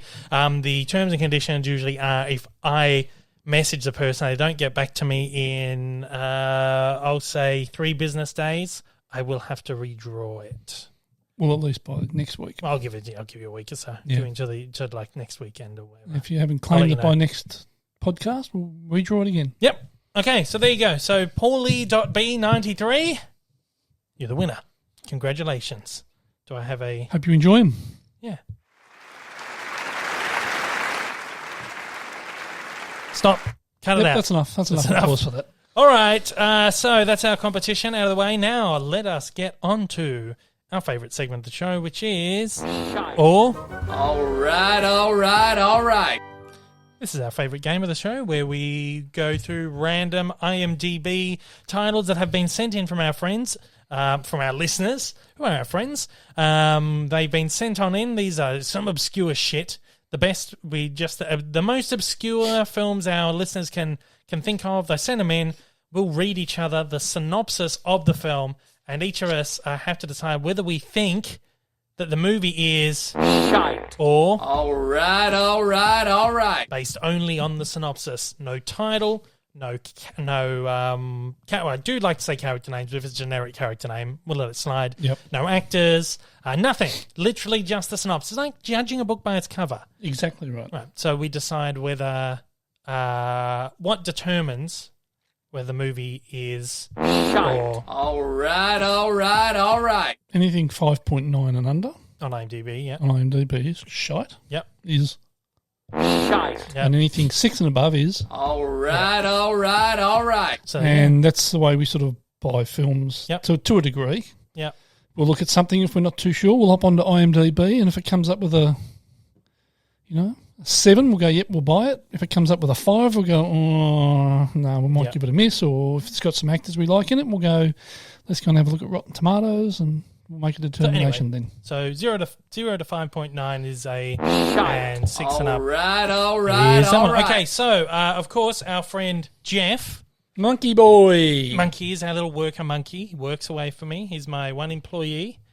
I've just seen the message.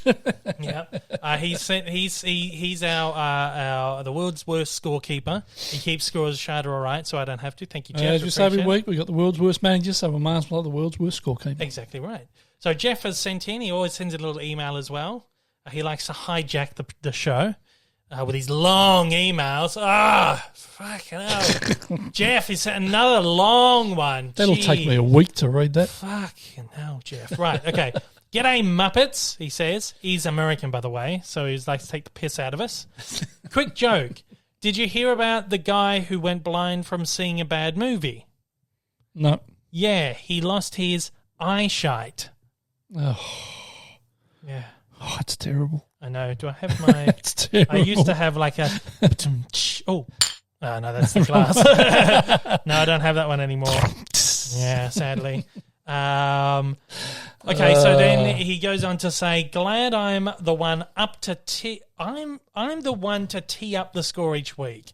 I could be any shonky wally having some liquor amber or plonk at the pub, but I'm a battler. Even when things go balls up, I remain true blue, a real ridgy-didge, fair dinkum. Struth. I'm not stroppy. I just have a snag and a bicky for brekkie and get to yakka each day. Apologies. I get caught up in Aussie slang and end up sounding like a dingbat. I know you're real dinky die. Oops, it ended up being a lot. So, do we have to translate that for our listeners out there? Well, you sort of. So essentially he's saying, glad I'm the one to do the score each week. I could be any shonky wally, really. a bit of a dodgy bastard. Yeah.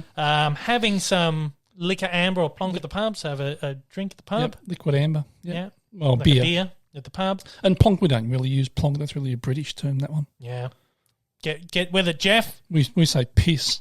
Yeah, well, yeah. Liquid amber or some piss. They would too over there, yeah, I suppose. Probably. Most of our slang has come from Britain anyway. Exactly. It's a section of it. But I'm a battler, so he's getting on with it. He's nice and strong. Yeah, just gets on and does his job and battles away. Even when things go balls up, so even when everything's gone fucked up, shit, yep. I remain true blue, a real rigid ditch. So he's just true. He's honest. He's true. He's just a good old bloke. Yeah, he's the real deal. Fair dinkum Struth. So like, yep, that's correct. Yes, Struth. Yeah, great. Right. Yep. I'm not stroppy, so he's not pissed off. I'll just have a snag, a sausage, and a bicky biscuit for brekkie, breakfast, and get to yakka every day. Get to work. Yeah. Hard yakka. Putting in the hard yakka. There you go. And then he says he ended up sounding like a dingbat, which is a bit of a dickhead. And I know you're a real dinky die, so you're fair dinkum. Fair dinkum. There you go. Well, I'm going to translate fair dinkum now. You're honest, you're true, you're good. Okay, so he says, oops, it ended up being a long one again. And that, my friends, is what she said. Oh, Jesus. It ended up... And it ended up being a long one. Oh, that's what she said. Yeah, there you go. Talk to you next week, but only if you're subscribed. So I think that's a little note to everyone out there to subscribe to the YouTube channel. Okay, he says, P.S. I hope you're not still shaken up from the earthquake. Thanks, Jeff. We're doing all right. Shaken, not stirred. Shaken, not stirred, yeah. Okay, so let's get into this one. Last week, we both got 2 right and 1 wrong last week, so there's no change in deficit, which means the score is still 30-31 in your favour. So you're 1 up. This could be a decider to see who gets ahead. We really don't know what the end game with this is. We're just rambling on. Pretty much. All right, so we've got new submissions this week from Sam B and Devesh. Devesh! Stop! Stop! You've given us enough to go for about the next 4 years, I reckon. I know. Yep. I have literally a whole page of Shite Alrights from Devesh, and this week he sent one in cough, link, cough, he says. And then he sent another 4 emails. Thanks, Devesh. We do appreciate it. So we've added those to the list, and we will read some. You are guessing first this week, so I'll read first this week. My first one is from Sam B. So we're going to take a look at this one right here. Okay. Naive young Mormon Joe Young is recruited to act in porn movies. Oh, gee. Very, very on-brand film for Sam B to be sending into us. Do you want that again? Yeah, go again. Naive young Mormon Joe Young is recruited to act in porn movies. That's got to be shite. You reckon? That's got to be shit. All right, so you're going to lock that in? It's probably going to be fucking brilliant. It is. So what do you want to say? You want to say shite?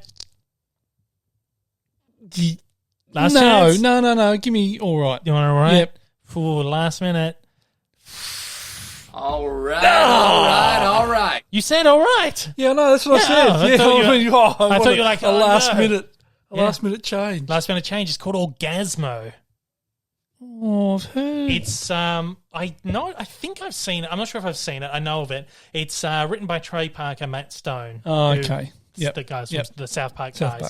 Directed by Trey Parker. It stars Trey Parker. Of course. And a bunch of people I've never seen. Oh, Ron Jeremy's in there. Oh, God. Matt Stone's in it as well. Toddy Walters, Chasey Lane.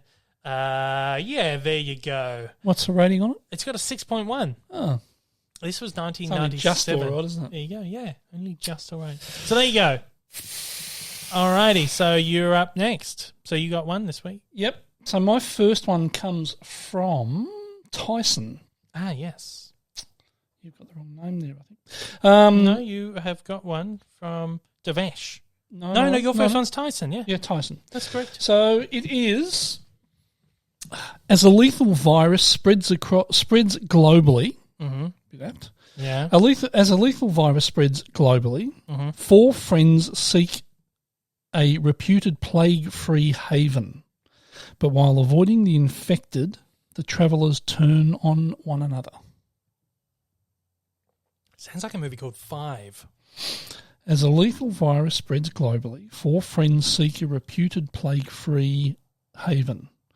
But while avoiding the infected, the travellers turn on one another. It sounds like a movie called Five, which I didn't watch that long ago. It's an older kind of like 50s, 60s sci-fi thing, but I'm not sure if it is that.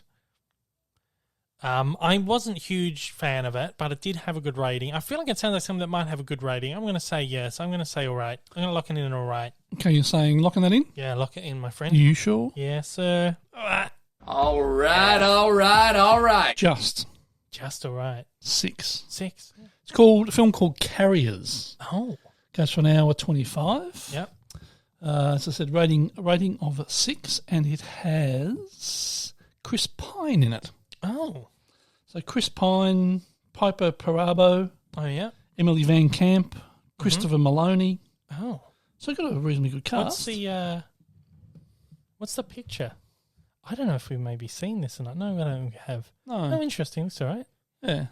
Emily Van Camp's done a lot of stuff. Yep. Never really noticed her in much stuff until recently. Like we've gone back and watched a lot of older stuff, and there she is. Yep. Interesting. Yeah, cool. Okay, there you go. So that's one each. I'm not going to score because that's Jeff's job. Yep. All right, so here's my next one for you. This one has coming to us from Anthony Fisher, I believe, has sent this one in. Thank you, Anthony. Charming desperado Aussie carrying a deadly secret tracks down his childhood pal Jimmy in Iceland. But Jimmy, now with a family and a regular job, will do anything to hide his past. Sounds like a good little drama. Sounds like something I'd enjoy. Yeah. So I'm going to say it's all right. Is this all right? You know, like it Yeah, in? Sure. I'll lock that in. Yep. All right. This sounds really good. This one is called Wild Side. The original title, though, is Vildspor. I believe this is another Icelandic film. Probably, Danish film. Denmark, Iceland. It stars our pal, Mads Mikkelsen. Oh, yeah. Who keeps popping up in a lot Love of Shite Mads All Rights. Mikkelsen. Love him. We've got to watch The Hunt, which is a Mads Mikkelsen film. We've got it down there. Got to check that one out. So obviously a foreign film. This looks like one of his earlier ones. 1998. It's got a 6.5. Oh, There you go. awesome. Of course, we loved Another Round, which he was in. The one with Oh, the yeah. With everything up dancing on the, what do you call it? By the river there. Yeah, the dock. The dock. There you go. That's what All I'm right, trying to think of. Thank you, Anthony, for sending that one in. All right. Yep. So you ready for your next one? Yes, please. In the wake of a disaster that wipes out most of civilization. Jeez, what's with it this week? In the wake of a disaster that wipes out most of civilization, 2 men and a young woman find themselves in an emotionally charged love triangle as the last known survivors. Oh. This one's coming to us from Devesh. This is from Devesh. Yep. That's right. Go again. Let's go again. Let's hear it once more. In the wake of a disaster that wipes out most of civilization, 2 men and a young woman find themselves in an emotionally charged love triangle as the last known survivors. Oh, it could go either way. I'm going to guess all right. I reckon it might be an all right. I think it might be an all right. Yeah? Yep. Going yep, all right? Yep. Lock it in. All right. Just. Ooh. Another 6. Oh, there you go. Z for Zachariah. Oh, Or Z for Zachariah. We have this and haven't watched it yet. Yeah, that's right. Yeah. Margot Robbie. That bloke. That guy. What's his name? Chris Pine. Of course. Yeah. And Chiwetel Ejiofor. Top cast. Yeah, there's only 3 people in it. There you go. Literally only 3 people in it. Is that directed by Chloe Zhao? Is that what it said? No. No. Oh, no. I thought Craig Zobel. Craig Zobel. I thought it'd say Chloe Zhao from here. I thought, didn't know she did that. There you go. Oh, yeah. Glasses, boy. Well, I'm all the way over here. Yeah. I'm over here, and you got it on dark mode. Yeah, well, there you go. There you go. What's that got? It's got a... 6. Oh, it's 6. You did say that? Yeah, it goes for an hour 38. Yeah, I might check that out at some point. Maybe today. Maybe over the weekend. Looks all right. It's one of those ones we just haven't got round to. Yeah, just one of them. We're kind of picking away at them at the moment because we've got no new releases. Yeah, exactly. It's been good, actually. Yeah, it has been good trying to just get Paid through for those things. We've got to watch the fucking things. Well, we realised we counted them up in the app, put them in the list. It was like 400 something. We figured like if you did one a night for like a year and a half, you're done. Yeah, but that doesn't happen. Apart from the ones we keep buying and adding to it. Adding on top. Yeah. Okay, so your next one. This one has come in from. I need to search this because I can't. I think it's coming from Max actually. Max or Max Xavier. He sent this one in. After his auto parts tycoon father dies, the overweight, underachieving son teams up with a snide accountant to try and save the family business. Go again? After his auto parts tycoon father dies, the overweight, underachieving son teams up with a snide accountant to try and save the family business. I want my assist. You want your assist? Okay, so might as well use it. I haven't used it. Well, we always forget to say this, don't we, at the top of the show? Is that you get one assist, and that is I get to see the top 2 or 3 cast in it. Mm-hmm. Okay, so Chris Farley, David Spade, and Brian Dennehy. It's going to be shit. It's also got Bo Derek, Dan Aykroyd. I give you a few extras there. Shit. You going to say shit? Yeah? Lock it in? It's going to be all right. What do you reckon? Shit. All right. It's Tommy Boy, the classic. Oh, my God. 7.1. Tommy Boy, classic Chris Farley film. 1995, yes, 7.1. It's a cult classic. Yeah, no Tommy Boy. I feel like it's probably not held up. I wouldn't have thought so. But there you go, yeah. Anything with Chris Farley, I think, oh, yeah, no, God. he was very funny, but he did a lot of just shit stuff. Did a lot of crap. Yeah. A lot of crap. Okay, your last one? Yes, please. All right. The residents of Possum Lodge head on a road trip to the States, hoping to win a contest and thus pay a fine. Now, this one comes from, was it Gary? No. Oh, no, sorry. That was coming from Kyle, yeah. Oh. The residents of Possum Lodge head on a road trip to the States, hoping to win a contest and thus pay a fine. Sounds like it must be an Australian thing. It's about possums, and they travel to America. Could be an animated thing, maybe. I've never heard of it in my life, unless it's like Possum Magic or something like that. I want to say all right. It might be like one of those weird kind of cult things. Give me my assist. Since you use yours, I'll use mine. Okay, the top 3 actors are Steve Smith. Right. I know who Steve Smith is. Yeah. Patrick McKenna. Right. And Bob Bainborough. Yeah, all right. Didn't think that would help. And I'll give you much. Wayne Robson and Jeff Lumby. Yeah, right. Stop. Yeah, I didn't think that'd help much. I'm going to just say all right. I think it might be like a weird cult thing that might be okay. And it's not Australian. It's not Australian. No. Go for it. Yeah, go. All right.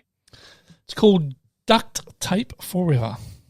Let me see the thing. Duct Tape Forever. Duct Tape Forever. It's 6.2. Goes for an hour and a half. Some weird ass film. It must be. Is this the guy that sends in all the Canadian movies? This is a Canadian film. Yep. Yeah. There's some quirky little films in Canada. They do, don't they? Really? Get our hands on some of them. I know, yeah. Well, there you go. Like I said, little weird cult thing. We don't really get many of those Canadian sort of films here, do we? No. Don't get a lot of them at all. I can't think of anything Canadian that we might have wound up there'd way be a over few, here. I'm sure, yeah, but Well, there you go. That I think is the very first time we've not had a Shite movie come up. They were all right. Yeah, all of them this week. Oh, there you go. That was, of course, interesting. That was, of course, this week's edition of Shite. All right. I need to plug my laptop in, just about to die. Is it? Yeah. Oh, God. Throwing it over to you. Well, what do you want to say? I don't know, say whatever. Stand there twiddling my bloody thumbs. So, but yeah, so that's interesting, David. We have never had that before. So we'll make sure we get all shite ones. What are you doing there? I hit my head. Hit your head under the table, you dick. Plugged in there, you all ready to go? I'm back. My laptop's on now. Ow, that hurt. Righto. Okay, so the next part of the show is...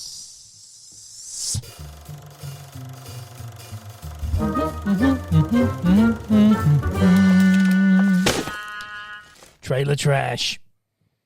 All right, we're going to take a look at one trailer this week for Trailer Trash. This is a new film that's headed to Apple TV+. It's called Finch. Stars Tom Hanks. This is yet another movie Tom Hanks has done for Apple TV+. It's the second or third movie? They must be paying him some dollars. Second movie. Although he might be doing it for the love of it. Maybe.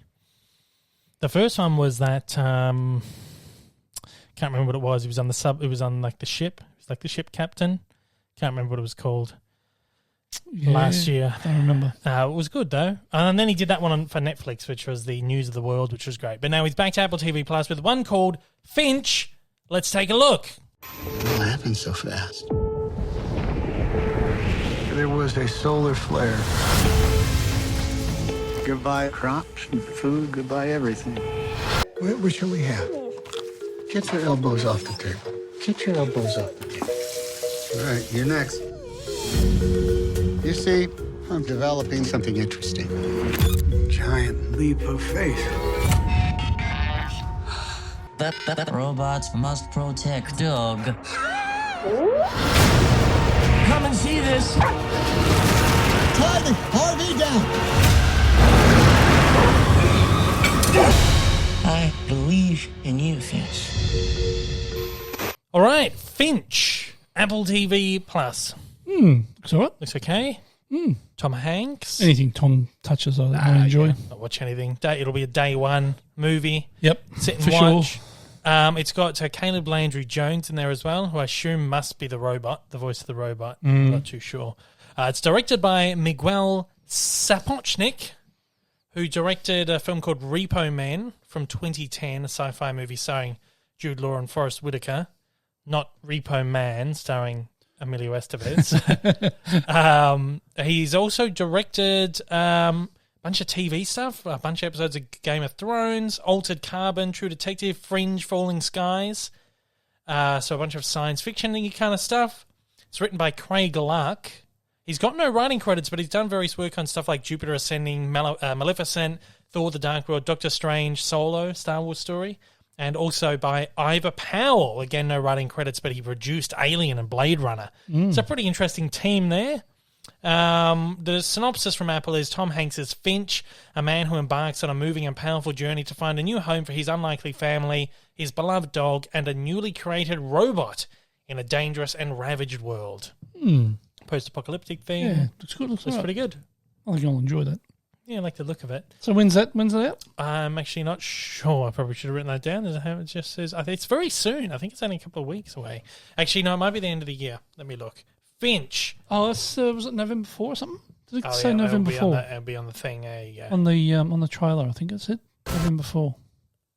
November 5. No, 5. There you go. Close enough. Yeah. So yeah, it looks good. A lot of the time though, these like concept sci-fi movies look great and then they're not great. Then you watch them. But Tom's in it. But it's Tom Hanks, so Got to enjoy anything Tom does. Yeah, I love him about everything. He does. That is it for Trailer Trash. That looks good. Looking forward to that one. Definitely. Now it's time. Oop. Oh, what's that? I don't know. What is that? What is that sound? What's that? Sounds like a car reversing up. No, it's the breaking news. Oh, that's what it is. I was going to cut that sound effect in half. I forgot. I got to do that. We've only got a couple of little bits of news to talk about this week. First up, this was just dropped in this morning at the time recording. We're recording on Friday, of course. This dropped in first thing this morning. I had to quickly go and rush to do a cartoon news. We don't usually talk about stuff that I cover in cartoon news, but this one's pretty big and kind of interesting. I'm keen to hear what your thoughts on this. Nintendo is working with Illumination Entertainment, who do the Despicable Me films, to do a Super Mario Brothers film, animated movie, of course. And today they have announced the voice cast for it. All right, so here we go. As Mario, Chris Pratt. Odd choice. Yeah. It's a really odd choice for Mario. Yeah. He did a little video. I'll go to the cast list first. Chris Pratt is Mario. Anya Taylor-Joy is Peach. So she was from The Queen's Gambit. Oh, yeah. She's terrific. Charlie Day is Luigi. Jack Black is Bowser. Keegan-Michael Key is Toad. Seth Rogen is Donkey Kong. Fred Armisen is Cranky Kong. Kevin Michael Richardson is Kamek. Sebastian Maniscalco is Spike. And Charles Martinet, who has been the voice of Mario for 25 years, is surprise cameos. He didn't get the main gig? Didn't get the gig. Maybe think he's too old to do it or something. I don't know. No, because he's still doing the games. I think what it is, it's a matter of Hollywood doing the typical Hollywood thing of... getting a big name. Yeah. And I understand it, but it's always such a bit of a kick in the balls when you hear about them doing this. I mean, they did with Scooby-Doo. They got rid of, like... The Scooby-Doo voice cast for Scoob and replaced it with a bunch of Hollywood heavyweights. They did it with Lola Bunny in the last Space Jam. Of course, Zendaya took on the role of Lola Bunny. Yep. And now they're doing it with Mario. We got Chris Pratt is Mario.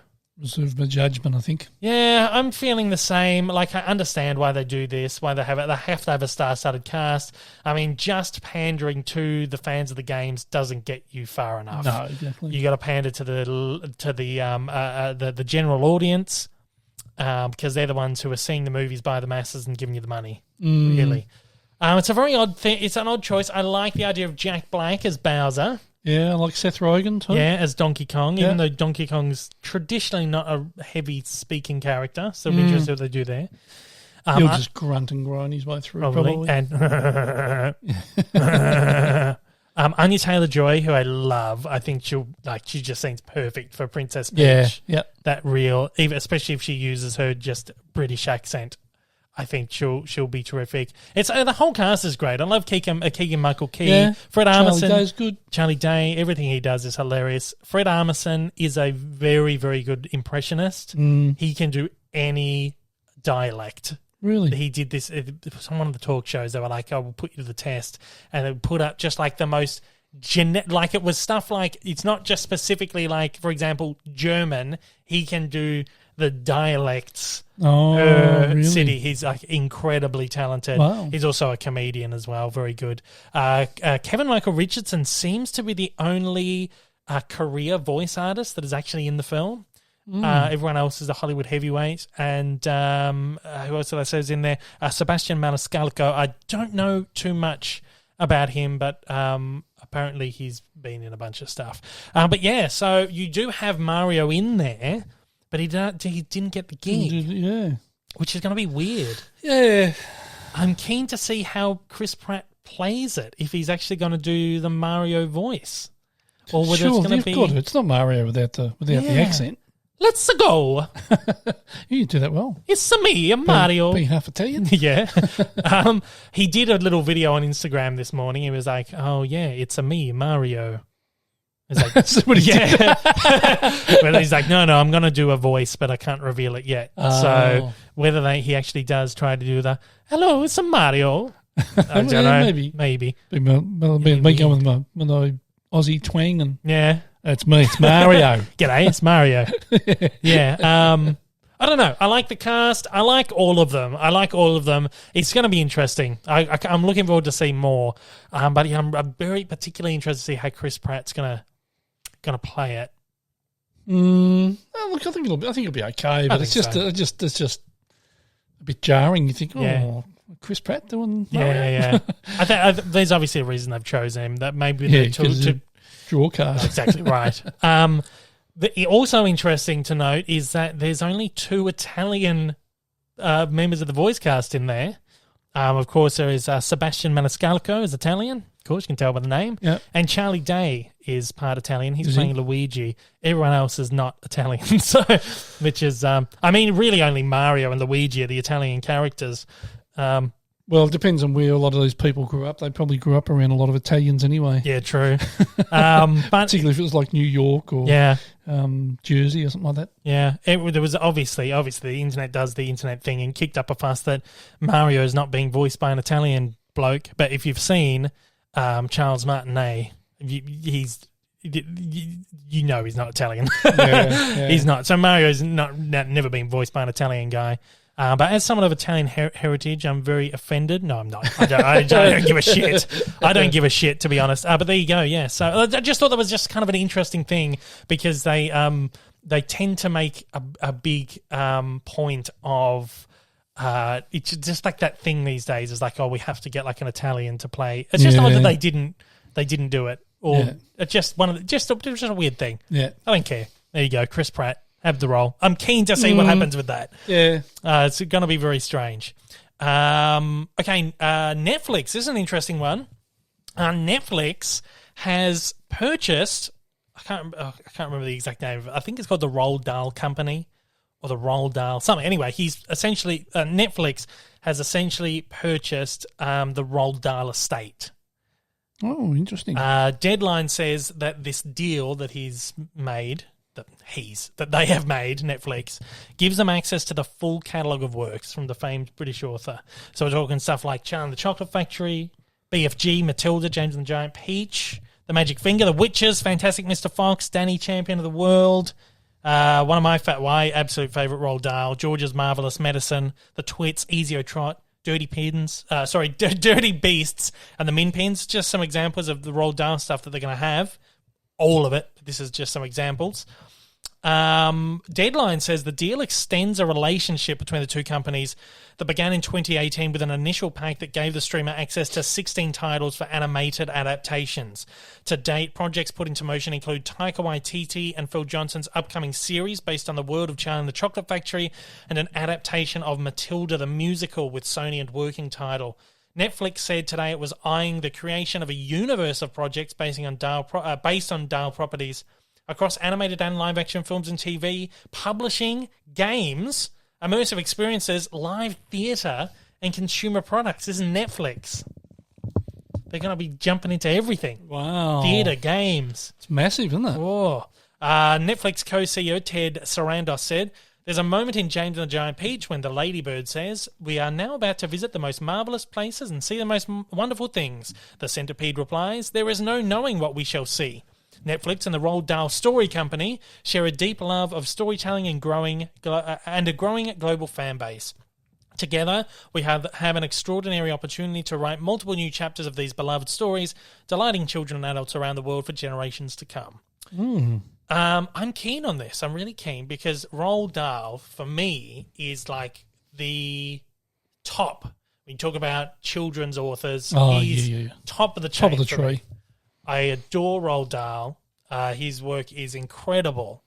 And I'm really... I don't want to see them just keep on trudging out shit that we've seen over and over again. Willy Wonka, the BFG, Matilda, Fantastic Mr. Fox. I want them to deep dive into Roald Dahl, George's Marvellous Medicine, The Twits, Easy O Trot, like dive deep. Of course, last year they did The Witches. They've done like multiple movies about The Witches. Magic Finger's great as well. I just wanted to like do a real deep dive. Yeah. Don't give us the same shit. No, I'm sick of it. Be interesting to see what they do with it all. Yeah, I'm very interested. Would they pay for it, do you know? No dollar value's been put on it, but it must be huge. Oh, must be huge. Massive. Yeah. Hundreds of millions. Oh, you'd think so, for sure. What I would really like to see them do is that he wrote two autobiographical books One was called Boy, and the second one, what was it called? The first one was called Boy. Oh, Going Solo was the second one, which kind of charted his, because he was in the war. Obviously, he took part in World War II, and it's kind of his like experiences. Or was it World War One? No, couldn't have been. But anyway, yeah. No, it might have been. When was he born? 1916. 1916 Yeah. Born? Yeah. No, that'd be World War II then. Yeah. Because I know he His wrote... First World was already he halfway was, through. he was a fighter pilot. There you go, fighter pilot in the Second World War. Oh, really? I didn't know that. Yeah, because he wrote a book called he wrote a short story called Gremlins, which was about these little... You always hear about like if something goes wrong with the plane, they say the gremlins got in the plane. Yep. He wrote kind of like a short story sort of about that called Gremlins. He actually worked with Walt Disney to try and get a film made about that. Oh, really? So, assumedly, Netflix now would have the rights to Gremlins, so it'll be interesting to see if they do something with that. But yeah, there you go. I'm really keen to see what they do with that. Yeah. Very, very keen on that. And Netflix seems like a good place to do it because they can just, as I said, they're going to do like a whole universe. And I think maybe Netflix needs something like this. I think they realise they need a big draw now because maybe a lot of interest is disappearing from them. Yeah, because all the other streaming services got all the good shit. Disney's got enough right now. Disney's got too much. Netflix seems like a decent place to take this. And I feel like it's hard for studios to build a big blockbuster universe franchise now in a post-Marvel world. It's just tough. Yeah, exactly. If you give it to Netflix, I think they might find a way to do something interesting with that. So I hope so. I hope they give us some good original stuff. I'm keen. We've got a couple of interesting reboots in the works. Sequels, reboots. First one is a remake of the 1986 film Flight of the Navigator. Bryce Dallas Howard is working on this. He's going to direct it and produce it for Disney+. The Hollywood Reporter says that it's a female-led reimagining. Disney attempted a remake on this back in 2009. Mm-hmm. I think Colin Trevorrow was attached to it. He directed Jurassic. He's doing the Jurassic World films. He was on board one of the Star Wars films and then got kicked off. So he was doing one back in 2009. It fell through. I think they lost the rights to it.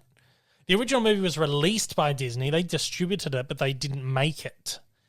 I think they distributed it in the US, and the UK, and Australia. It was distributed by some other company. It was made by a company called Producers Sales Organization, who did like The Neverending Story, Outsiders. They're now defunct. They're not around anymore. So somehow Disney's got the rights back. The original movie, in the words of the Hollywood Reporter, the original movie told of a 12-year-old boy who was abducted by a UFO and reappears 8 years later at the exact same age and with no memories of what happened. When NASA officials spot a connection between the boy and a recovered UFO and try to ensnare him, the kid attempts to unravel the intergalactic mystery while trying to reunite with his family. It's quite a decent little movie, but I watched it maybe a couple of years ago and it really doesn't hold up. It's kind of an E.T. sort of thing. Yeah. E.T. holds up very well. This does not. No. It's a very, very dated movie. I wouldn't imagine so. I haven't seen it for years. Yeah. And I don't think I've watched the whole thing either. No, probably not. It's one of those things that's always on tally. Yeah. It's good, but it's just one of those ones that just never really held up. I think it's got more of like a cult following now. It was never one that was like a huge thing. So I think I'm behind this. I think it'd be interesting to see. It's probably one that your mate Della was into, wasn't it? Yeah, I don't know. I never really saw it as a kid. No? No. Oh. I don't Just know. sort of strikes me as being something that Lockie would be into. Yeah, don't know. But there you go. So I'm keen to see what they do with that because I think that it's something that is in need, I think, of a reboot. And I think it could work well. Bryce Dallas Howard is a really terrific filmmaker as well. Well, particularly with today's technology as well. Yeah. They can do some really amazing stuff. Yeah, for sure. Here's another one. There's a sequel to Twins. Remember Twins? Yep. The 1988 film starring Arnold Schwarzenegger and Danny DeVito. Yeah. You got the tall twin, the tall big Jack twin, the little tiny twin, little man. Director, producer Ivan Reitman, who directed the first one, has announced that they are finally doing the sequel, Triplets. Oh, God. All this time later. Now, they were talking about doing this quite a while ago. Eddie Murphy was supposed to be in it as the triplet. So you've got the tall, big, bulky twin. He got all triplet. the what do you call it? The good genetics. You got the small, you got the small one, and then you've got the black brother as well. So I think it may have been Eddie Murphy's idea. Apparently, according to Ivan Reitman, the idea spawned from like a conversation Arnold Schwarzenegger and Eddie Murphy had together. But Eddie Murphy has dropped out for one reason or another, and Tracy Morgan has joined as the triplet. So they're going to start shooting. It's on the way. Deadline has reported that it's going to start shooting in January in Boston. Oh, God. The original Twins is one of my favourite movies. It's great. I love it. It is so good, and it sounds so stupid. They find out. I think they were part of like a genetic engineering. I haven't watched it for a long time. It's like a scientific test or something. Yeah, and they kind of both spawned from that. So then it now turns out that there is a third brother. There's a triplet who it's black. So obviously they obviously whatever's happened with these. I don't know, whatever. But they find out there's a triplet. Ivan Reitman says secretly there was a third baby born, a black baby who hasn't been in touch with his siblings. Reitman shared they don't know each other, and very early in the movie they meet, and it's how they achieve a bond together after all these years. It's really a film about family, and no matter how different we all are, we have to learn to get along. These guys have great chemistry together, and you can see that in the reel and how much energy they bring out in each other. He said Twins was quite successful, and after some years, this whole thing started. He tells a story. He's talking to Deadline here about how it spawned with Eddie Murphy. But apparently after the success of Coming to America on Amazon Prime, he got himself booked up heavily. And we knew we were going to make it at the beginning of the year. And then they just eventually got Tracy Morgan on board. And now we'll go out and try and put the money together and get it made. So it sounds like it's on, but it's not. They don't have the money for it yet. So it's interesting. Yeah, whether that'll happen or fall through. Well, I think they can sort of do it, but get, instead of Schwarzenegger and DeVito, because they're probably old and crotchety by now. Apparently they're in it. Yeah, honestly, they could sort of get somebody younger and no, because then it's draw a different crowd. That's a reboot. Yeah, I suppose. Yeah, I suppose. Do a sequel. I want to see Arnie and Danny DeVito back at it again. That'll be interesting. I don't know. It's got disaster written all over it. I think so. The original movie, it's like one of those just great little lightning in a bottle movies where everything lines up so well. Yeah. It's just great. And again, like 1980s, 33 years ago, whatever it is. Great movie. I don't know how well it's... But we said this about Coming to America, which was quite good. Yeah. But a lot of people didn't like it. But, it wasn't bad. Anyway, it'll be interesting to see how that one goes. I suppose. There you go. That's it for the news this week. Fair enough. We've got a couple of questions. We'll just take a couple of questions and then we'll round the show out because we're just about on 2 hours. It's a pretty good time for once. All right. First one comes from James Allman. Yep. Sent through his Patreon?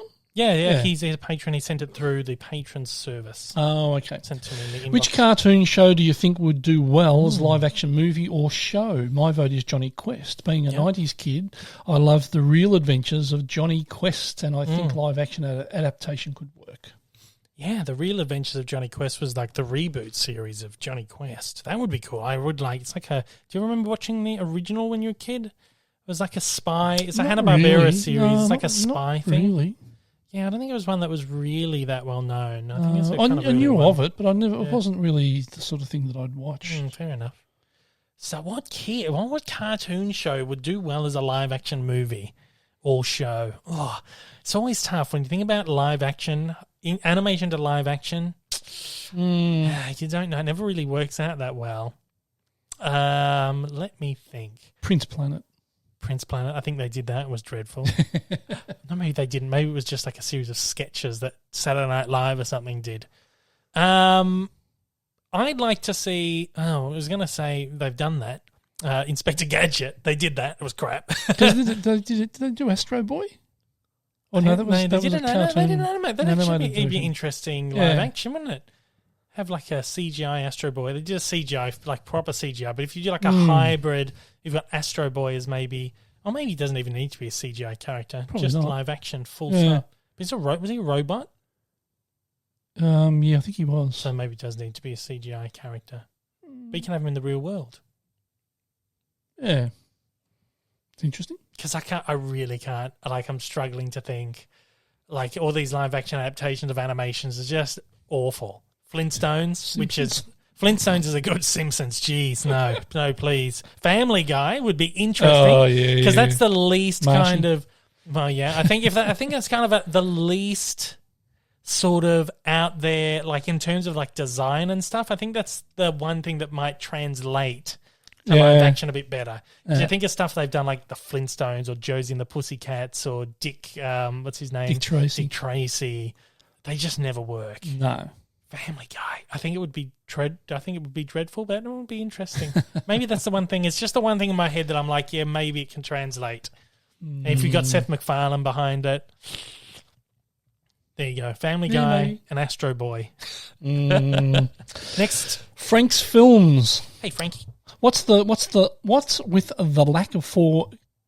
Let me start that again. Sorry. Yeah. What's with the lack of 4K Blu-ray releases in Australia at the moment? There seems to be a ton more being released in the US and the UK. For example, Scott Pilgrim 4K and the newly released Harry Potter Magical Edition 4K. Is JB reducing their movie footprint? Yeah, I don't think 4K is a big seller here. I remember speaking to one of my contacts at one of the studio home media arms, and the amount of 4Ks that they were ordering in for like back catalogue stuff was minuscule. Like they told me, particular catalogue titles, they would order just very few.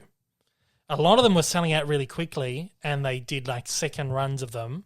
But they just that tells me that the 4K doesn't sell very well here, particularly I think when it comes to catalogue stuff. Right. Because this distributor particularly is constantly having to do second or third runs, and sometimes they just tell me, yeah, this has gone out of print now and we're not going to do another run. So I just think that there's not a market for it. There's such a small market for Blu-ray.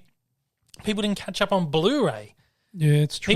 More people are still buying DVD. Well, I remember when Blu-ray first started, people thinking, there's no difference between that and the people still think DVD. That. People still think that. But it's the way you have your system set up, cabling and all that sort of stuff that makes the big difference.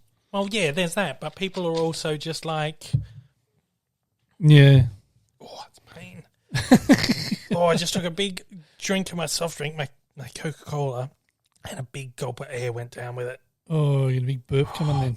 No, I'll be fine. God. Oh, it's painful though. It's gone now. And I suppose that's where someone like like Random Space Media come in. Well, yeah, exactly right. Yeah. Yeah, they get into they do the stuff producing all that sort of stuff that the studios don't. So I've been saying for a long time, the future of physical media, particularly when we talk about back catalogue stuff, is these independent distributors who are doing stuff. Of course, you've got Indicator, you've got Umbrella, you've got Shock, Viavision, etc. They've been doing a lot of catalogue stuff, but then you've got Random Space Media, who's actually teamed with the studio departments to put together releases of popular movies. Particularly with the studios to get this stuff out there. So keep an eye on Random Space Media. I know for a fact they have a lot of 3D stuff coming out, and they've got a lot of 4K stuff coming out that people are going to be very, very excited about.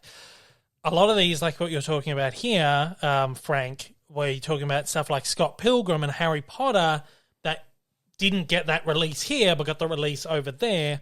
I'm not saying Random Space Media are going to release these, but that's the kind of place you're going to have to be looking to get this stuff now, because studio arms just don't see the point in doing it because people aren't buying it. Well, probably that in streaming as well. Well, that's what's killed it. That's what's killed it. Exactly right. And people have got everything on Blu-ray or DVD, and it's like, why do I need the 4K? Like recently I bought the 4Ks of Beverly Hills Cop and Coming to America, which apparently look gorgeous because they were shot on film and they've been rescanned in 4K. So for someone like me, like that's great. It's going to look really filmy. Most people don't care. They've got the DVD or the Blu-ray of Coming to America. There's been a lot that I haven't upgraded to 4K. Yeah. Mate, you rarely buy 4K stuff. Yeah, not a lot. Yeah. Not a lot, particularly if I've already got the title. Yeah. So yeah, that's where that's at. Another quick one from Zach. Sorry. Also, I was going to say we don't have a 4K printing press here in Australia. Oh, really? So everything's imported. Okay. That's a huge part of it too. So we import all the stuff, all the discs from usually, I think maybe from the UK, all the discs come over. So they have to put in like an order with that planned over there, yeah. Okay, another question from Zach Zilla. Yep. What is your favourite childhood film? Mine would have to be The Wizard of Oz, which remains my favourite film of all time. But then stuff like Adam Sandler movies, Mrs. Doubtfire, anything with Robin Williams, Adam Sandler, Steven Spielberg, E.T., Hook, all that kind of stuff. Yeah, it's probably my favourite. What about you, this one, Keen? I couldn't name anything. Really? No movies you loved as a kid? Not really. You were just like your cartoons, your TV shows. Yeah, they're just I had a short attention span, I suppose, and just watched cartoons or always outside. I was always playing sport and always rolling in the mud and skateboarding and riding bikes and all that sort of shit. So I didn't really have a lot of time to be sitting around watching films. There you go, different time. Last question, Callum Ratton. Do you think all the new Looney Tunes contents, but yeah. What have you got there? Do you think all the new Looney Tunes content? I think he means like Looney Tunes cartoons. Oh, okay, cartoons, Space Jam 2, etc. Yeah. Making the characters more popular with kids, or do you think it's mainly nostalgic adults watching them? I think I don't think it's a bit of both, but I do feel like it is kind of the older crowd who's more drifting towards the Looney Tunes stuff now. They're doing a series called Bugs Bunny Builders, which is like a preschool program with Bugs Bunny and team. And I feel like that's probably their way of trying to get a new generation in. Yeah, get the kids. Because you don't, without doing stuff like that, these characters don't stay alive with the new generations. You know, you have to have this kind of, whether it's preschool programs or just programs for younger kids, they don't, like, what kid who... I think that's just a tough thing. Like Disney does it really well because Mickey Mouse is always in preschool programs. You get the kids at the young age, but Looney Tunes haven't seemed to be doing this with Looney Tunes stuff like Space Jam. Like if you don't know who Bugs Bunny is, you're not going to go see Space Jam. That's very much geared towards like people of my generation who saw the original one in the cinema, and then maybe take the kid along to see it. Yeah, and hope that'll get the kids. That's the old. Like I always say, the McDonald's philosophy: get kids when they're young, and you've got them for life. Well, that's why they're doing the babies, the baby stuff, the Bugs Bunny builders, etc. So there you go. That's all the questions, isn't it? And I'm hoping I'm on the right soundboard here. Yeah, you got to. Yep. No, you're right. Go on. No, what were you going to say? And we've got to work out something about your celebration of 100,000K too. Oh, yeah. I'm going to do like a live stream. I've got to figure it out. It's just been swamped these last 2 weeks. I was going to do it this weekend. I was going to do it last weekend, and then I couldn't sort it out. And this weekend I was going to do it, but I've got those interviews tomorrow morning at 4 a.m. No, so next week, the week after. Probably in a couple of weeks' time. Yeah, probably next week. We'll have to do something for the Patreons too. Yeah, we'll need to do something. Yeah. Okay, so that is all we have time for in this show. Podcast goes out every single Monday on all the podcasting platforms, including Apple Podcasts, Spotify, Google Podcasts, Amazon Music and Audible. Anywhere else you listen to podcasts, it's there as well. The video element is available on YouTube, which goes out 2 days earlier to Patreon supporters. So if you want to head over to patreon.com/DaveLeeDownUnder, sign up for as little as $1 a month and get your 2-day early access. That's damn cheap, though. Very cheap. Very cheap. Don't forget the podcasts are on a separate channel, so if you're watching right now, you're there. Hit that subscribe button down below. If you're not watching there, head over there and it's just like a click away. There's a link down below. Click through, hit subscribe. Just do it, man. Help get us over 1,000 subs. Yes, give me over 1,000 over there. It can't be that hard. Come on. You can find me over on you can find me on YouTube at Dave Lee Down Under, on Twitter, Instagram, links in the description of every podcast, of course. If you want to write an email on the show, you can shoot an email to daveleepod@gmail.com. If you're listening on the podcast platforms, please leave a review and a rating. Only good ones. Only the good ones because they help. The good ones help. Bad ones are shit.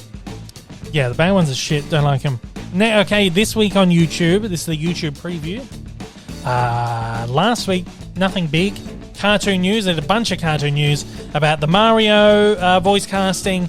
The Amazing World of Gumball is coming back, animated program. Rugrats is back for season 2. That's the CGI thing, as well as a Halloween special. So I've done all news on that. I did a review for the Cruella 4K Blu-ray.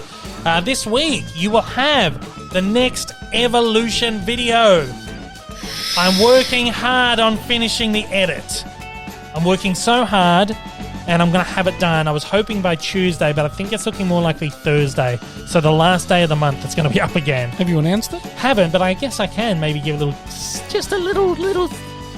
soft announcement right here.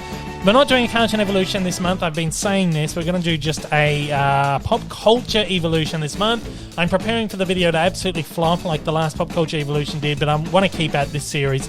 And I'm really happy with the work I'm doing on this one. I am going to be spotlighting a character who's very relevant at the moment because he's got his 25th movie coming out at the end of the month.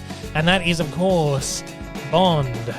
James Bond. 007. So we're going to be covering James Bond, the entire history from novels to comics to screen. So there's an exclusive for you 3 people that are listening. Yeah, exactly right. There you go. You love it. I will have like a little announcement video go up this week too for everyone else. But there you go. So the James Bond Evolution video will be up this week. Podcast goes out I'm looking Monday. forward to seeing that, actually. Yeah, I think it's quite interesting. I haven't seen any of it. No, you haven't. Nope, nothing. I'm not the biggest... You're definitely not a James Bond fan at all. No. I'm not the biggest James Bond fan, but I've come out of this. I've watched all the movies, and I've watched all the making-ofs years ago.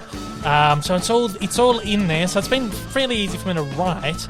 But I have like a huge appreciation for the movies, and particularly the actors that have portrayed the characters over the years. Once you start breaking it all down, it's really interesting. I think you guys should be interested. Hopefully we get some good views on that one. Yeah. At that though, guys, thank you so much for listening. We'll see you on the next one, which is out next week, of course.